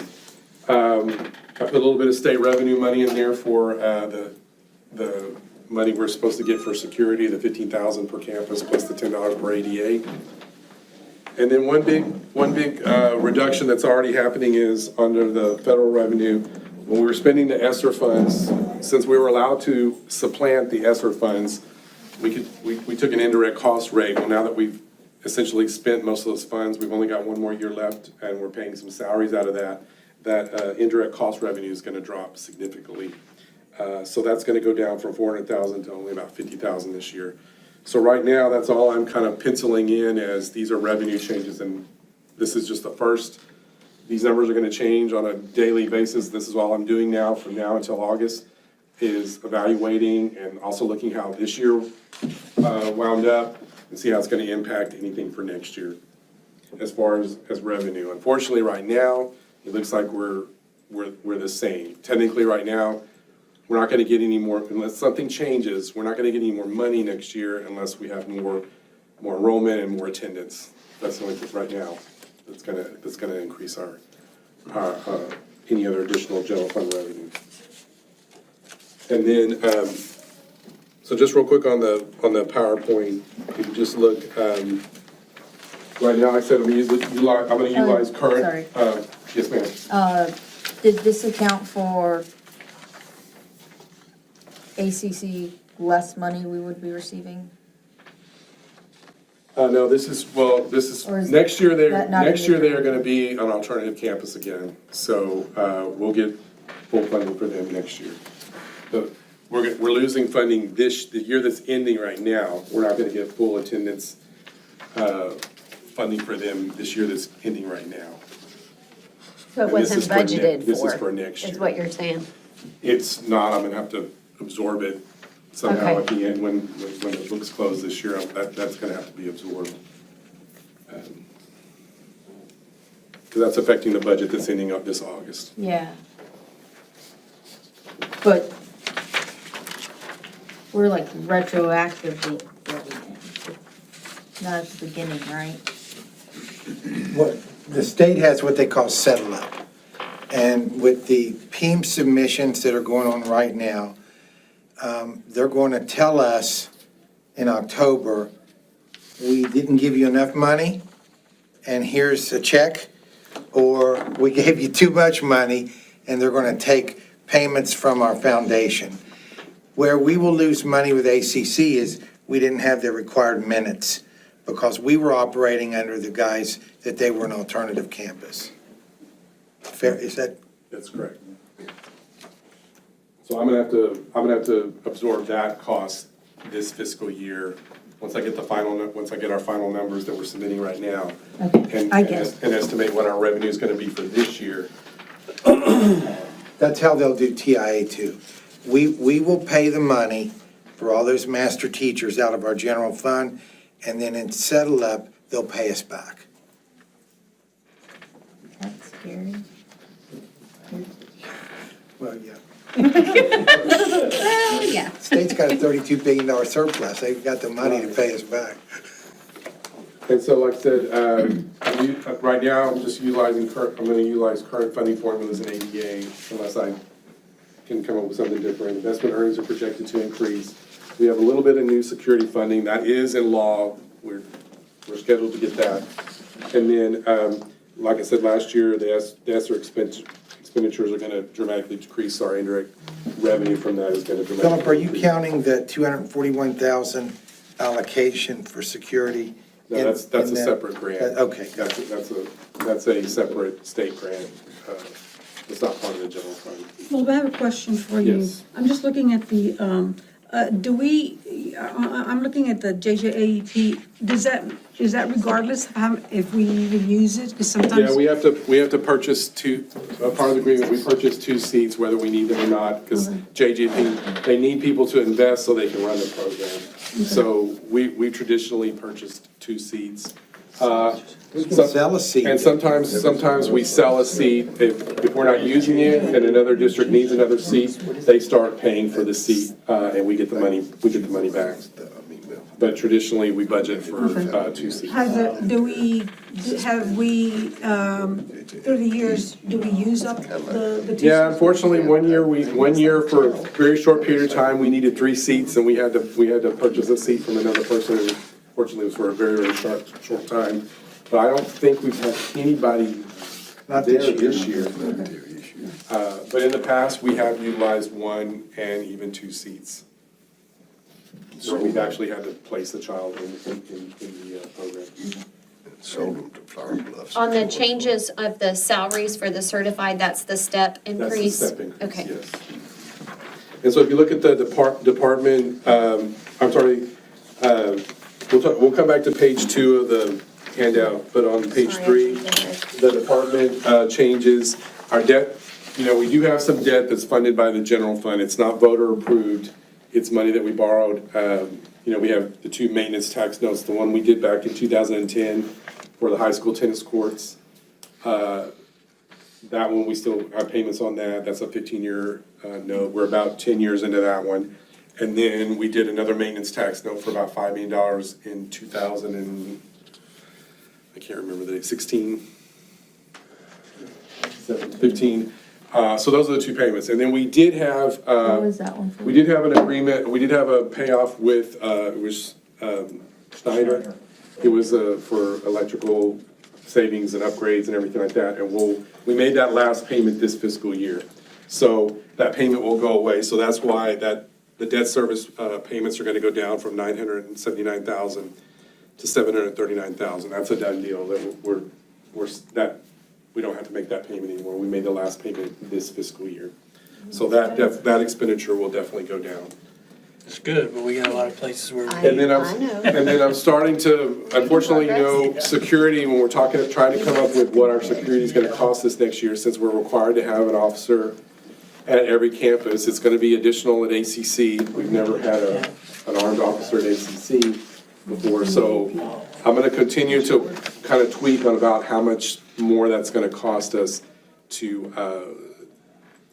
have the required security that we need to have.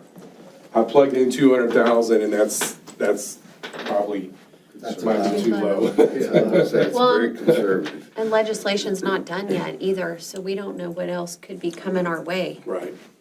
Also in this this would be security officers, and then also the armed security, and then we also have some other security officers, and then this also is the category that we pay for the primary, the person that we have that directs traffic at the primary.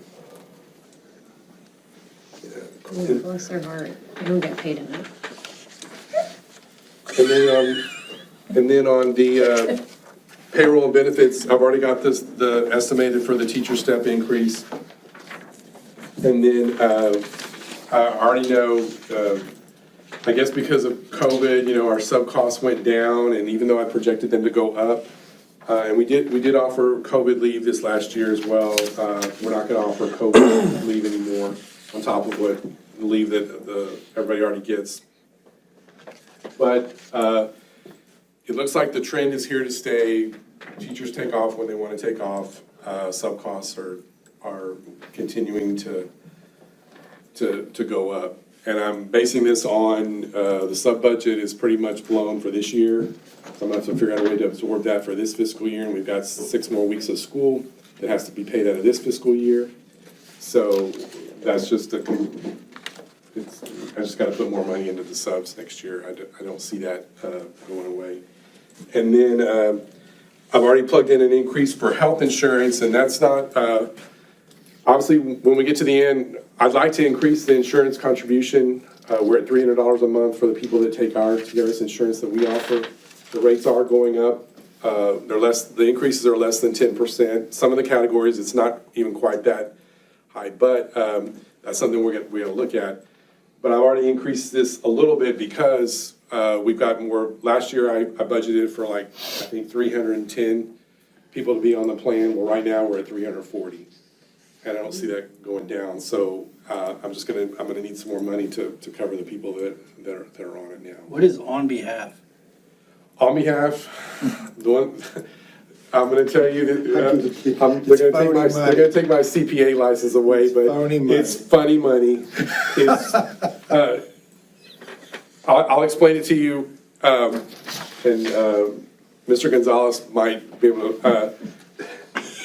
Everybody that works here contributes to, if you have a full-time TRS eligible position, we don't pay into Social Security, we pay into TRS.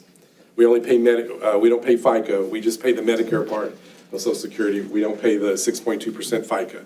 We pay into teacher retirement system. So we have a cost, the employee kicks in a part, the district kicks in a little bit, and then the state matches that.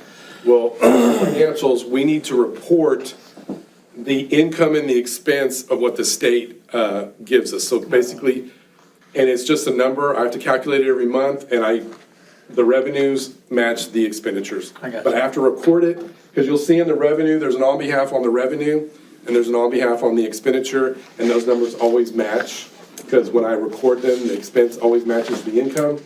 It's just what we're recording on our books to recognize what the state is contributing towards our employees' TRS accounts. So you could really take the number out. It's never gonna, TRS on behalf is never gonna change the bottom line. Gotcha. We're never gonna have more or less money because of it. So what is and maybe I'm missing it, but what is the general fund balance? Our current it's not on there, but our current unreserved, encumbered fund balance is about $12.5 million, Okay. which is about 25, it's about 4 months worth of operating. It's about 25% of our And operating. you said that the rule is 3 months or 4 months? Pretty much, the standard is at least 3 months, and that's pretty much my floor. I'd like to stay within the 3 months. Okay. And then when you look at, I'm sorry, how many months was that? four.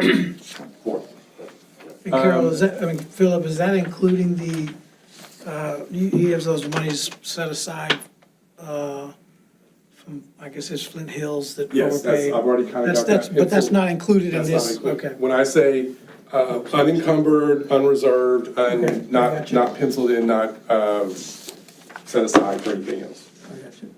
And so then just, you know, I know it's June, but a lot of things are gonna happen between now and August 31st. But obviously, I'm hoping for some additional state funding from the special sessions. I'm not holding my breath, but, I mean, I can be a little optimistic, but I'm hoping that something comes through. And then, of course, you know, our goal is, like Mr. Maymuchi said, this is just the beginning. You know, the plan is to give across-the-board raises above, for the teachers above the step, and for all our other employees too. We'll still look at possibly increasing the health insurance contribution. I will tell you with the area, we're pretty low with the area, but I do agree the argument with that is, you know, we've got about 525 full-time employees, only 340 of them take the TRS insurance. So increasing the contribution only benefits those that take the insurance. Maybe we can put the money more into salaries, you know, for everybody, rather than, but the health insurance contribution is important too. But we're still gonna be looking at that, if we can improve on that. And then do a stipend review, including career technology program stipends.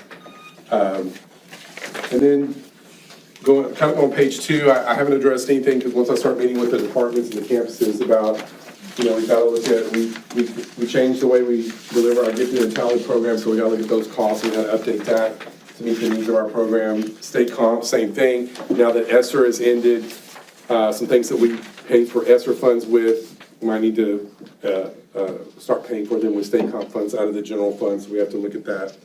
We've got our emerging bilingual program cost review with the addition of the dual language program. We've got to make sure we're budgeting for that to get that going.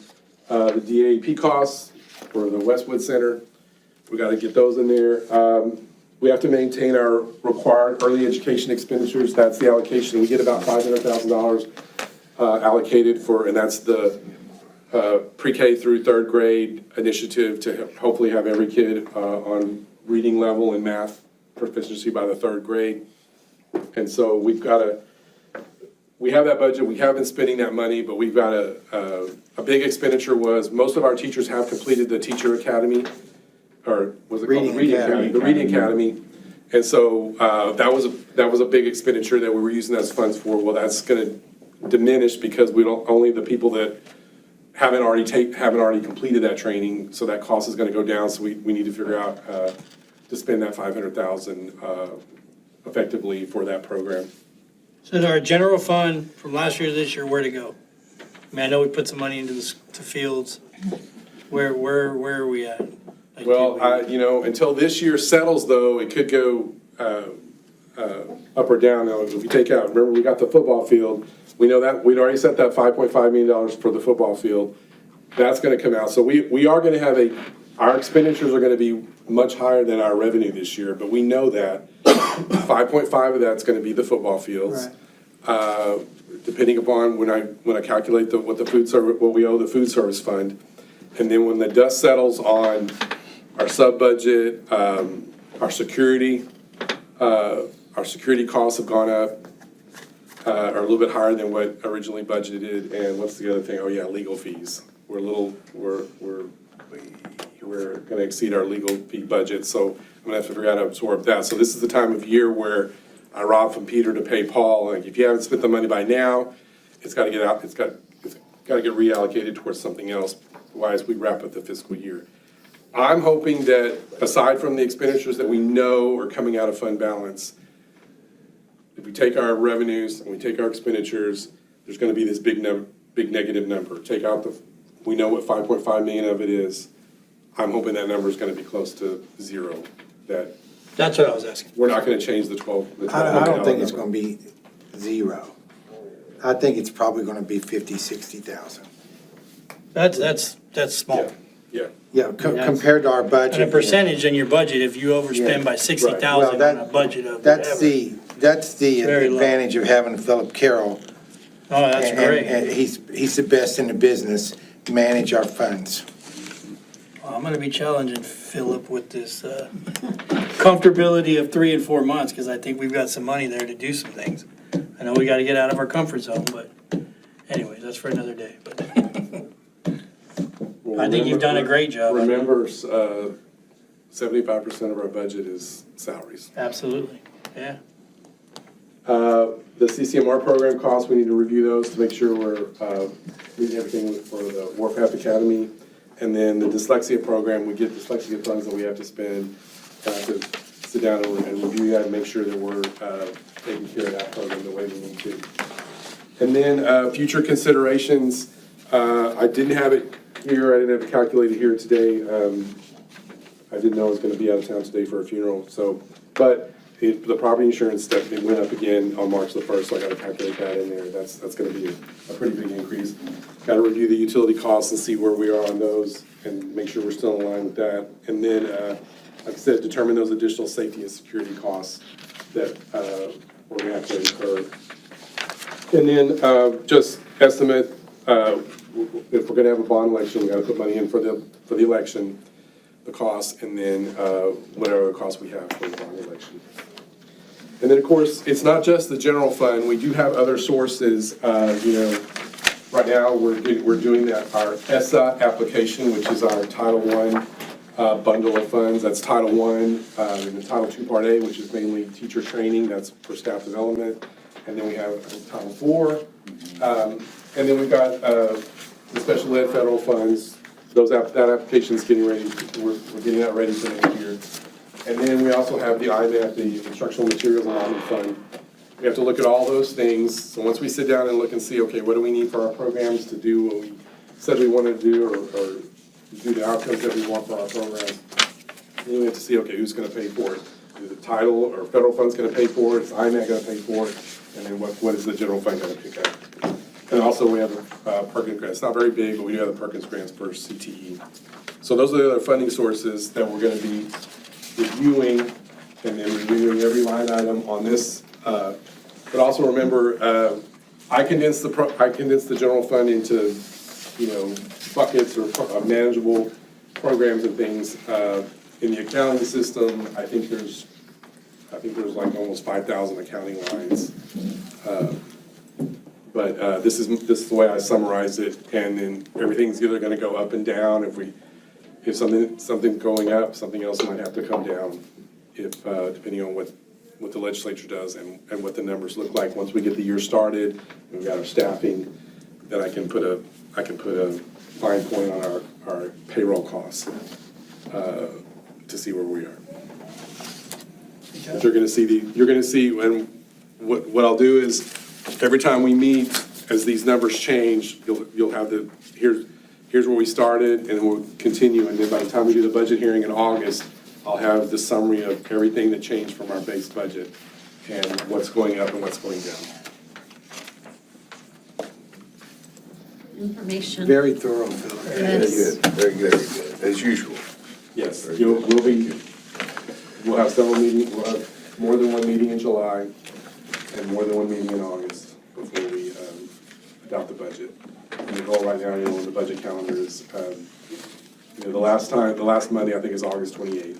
So we can do it a little bit earlier than that, because there's requirements. I have to post the ad in the paper. It has to be 10 days before the public, the ad in the paper has to be 10 days before the public hearing. So a lot of work to do in the next 2.5 months. Yes. And we'll get our certified values in July, and we'll really see how that's, I'm so curious how that's, I still think the preliminary values was some kind of mistake. Oh, no, I didn't see any mistakes.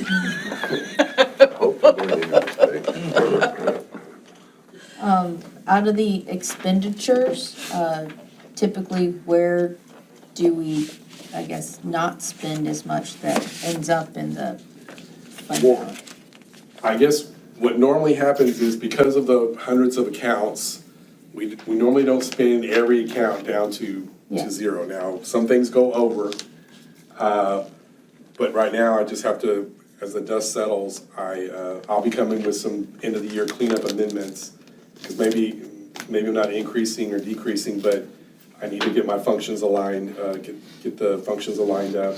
I do have some money coming in because, like I told you, I think I'm projecting our investment income to be over $1 million, and I only have 110,000 budgeted. So I'm hoping that 900,000 will save me from the security costs that have increased, the legal costs, and the sub costs that have gone up. And have you budgeted for the SHARS increase? I have a little bit, no, I'm not budgeted for the SHARS. We got a little bit more SHARS money than what I budgeted. So I've got a few areas to help offset the cost areas that are gone up. He hides it. He does. He didn't want me to know it. He doesn't get his ducks in a row. He puts his functions in a row. How much, Those functions in a row. how much does the board usually spend on their budget, the 150,000? I can give you that. I am delinquent in giving y'all, the monthly financials, so y'all can see that kind of stuff, but I'm working on that.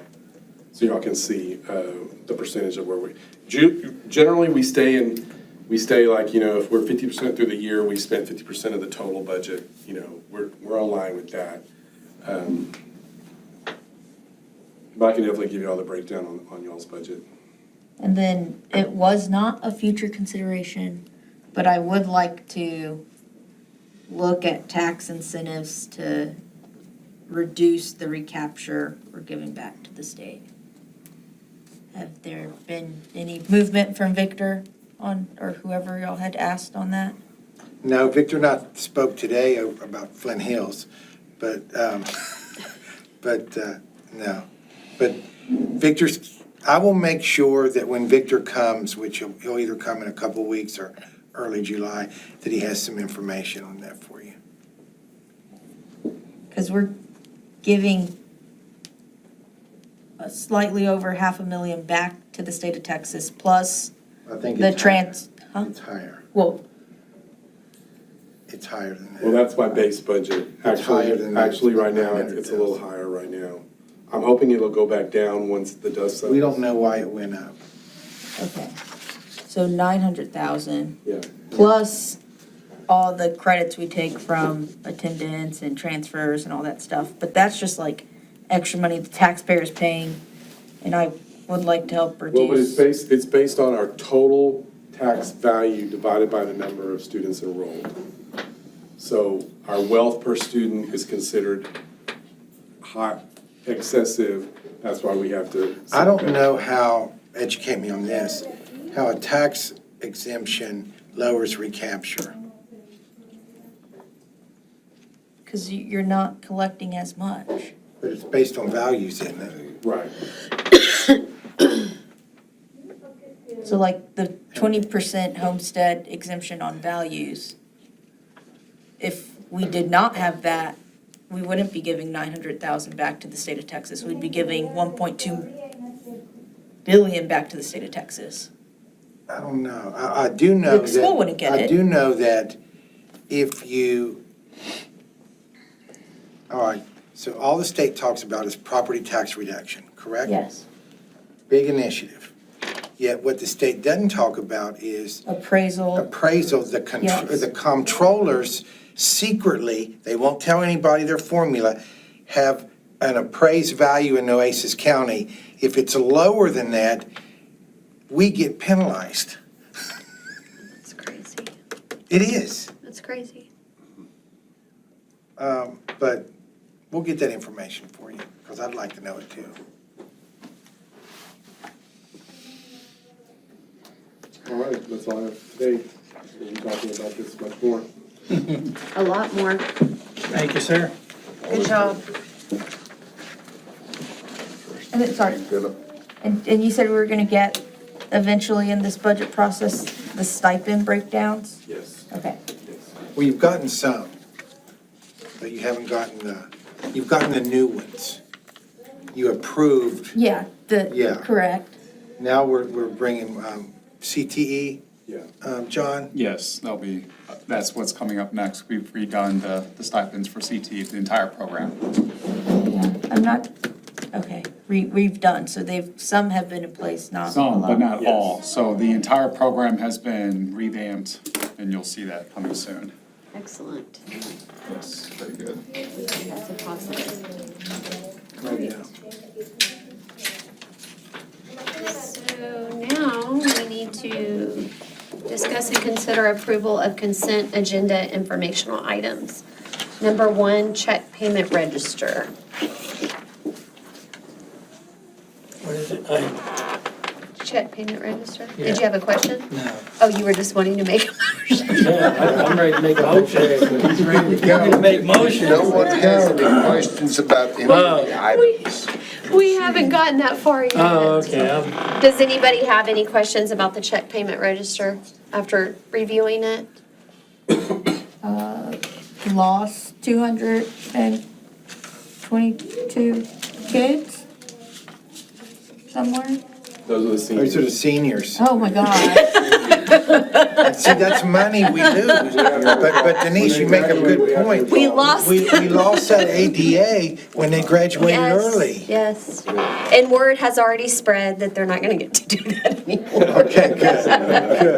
I'm already getting questions.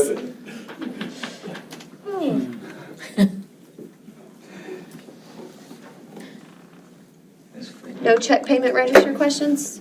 What about number 2, budget amendments? Any questions on there? Am I able to get viewable access to the stuff What stuff do you want? so I can do my own filtering? You can have access to whatever you want. You're a trustee. We can talk later. That sounds good. Gonna make you fill out a form, though. I will do that. DNA and blood work. Yes. Number 3, tax collection report. Number 4, enrollment report. We already know where the lost children went. And number 5, regular and special called board meeting minutes, which we already looked over.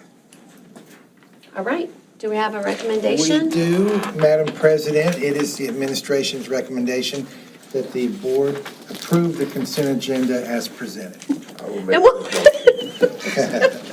And Paul made his motion prior, and then Paul Mastella seconded it. All those in favor? Good for something. Yeah. None opposed, motion carries 6-0. On here, we have a future meeting of July 17th, 2023, but earlier we had said that we are going to meet, When was that, Chrissy? June? June And I have 29th. it in y'all's calendars already. June 29th. Plus governance before Plus- that as well. Yes. You know, and there'll probably be some planning for the public hearing on the TEA at that one as well, because we gotta get that in. All right, do I have a motion to adjourn? I'll make that motion. All right, do I have a second? I'll second it. Everybody wants to stay here. What's going on? I was waiting for JD. It is, all those in favor? Any opposed? Motion carries 6-0. It is 10:51, and this meeting is adjourned. Thank y'all. Thank you, Everybody did well. Appreciate your It's a work. long agenda.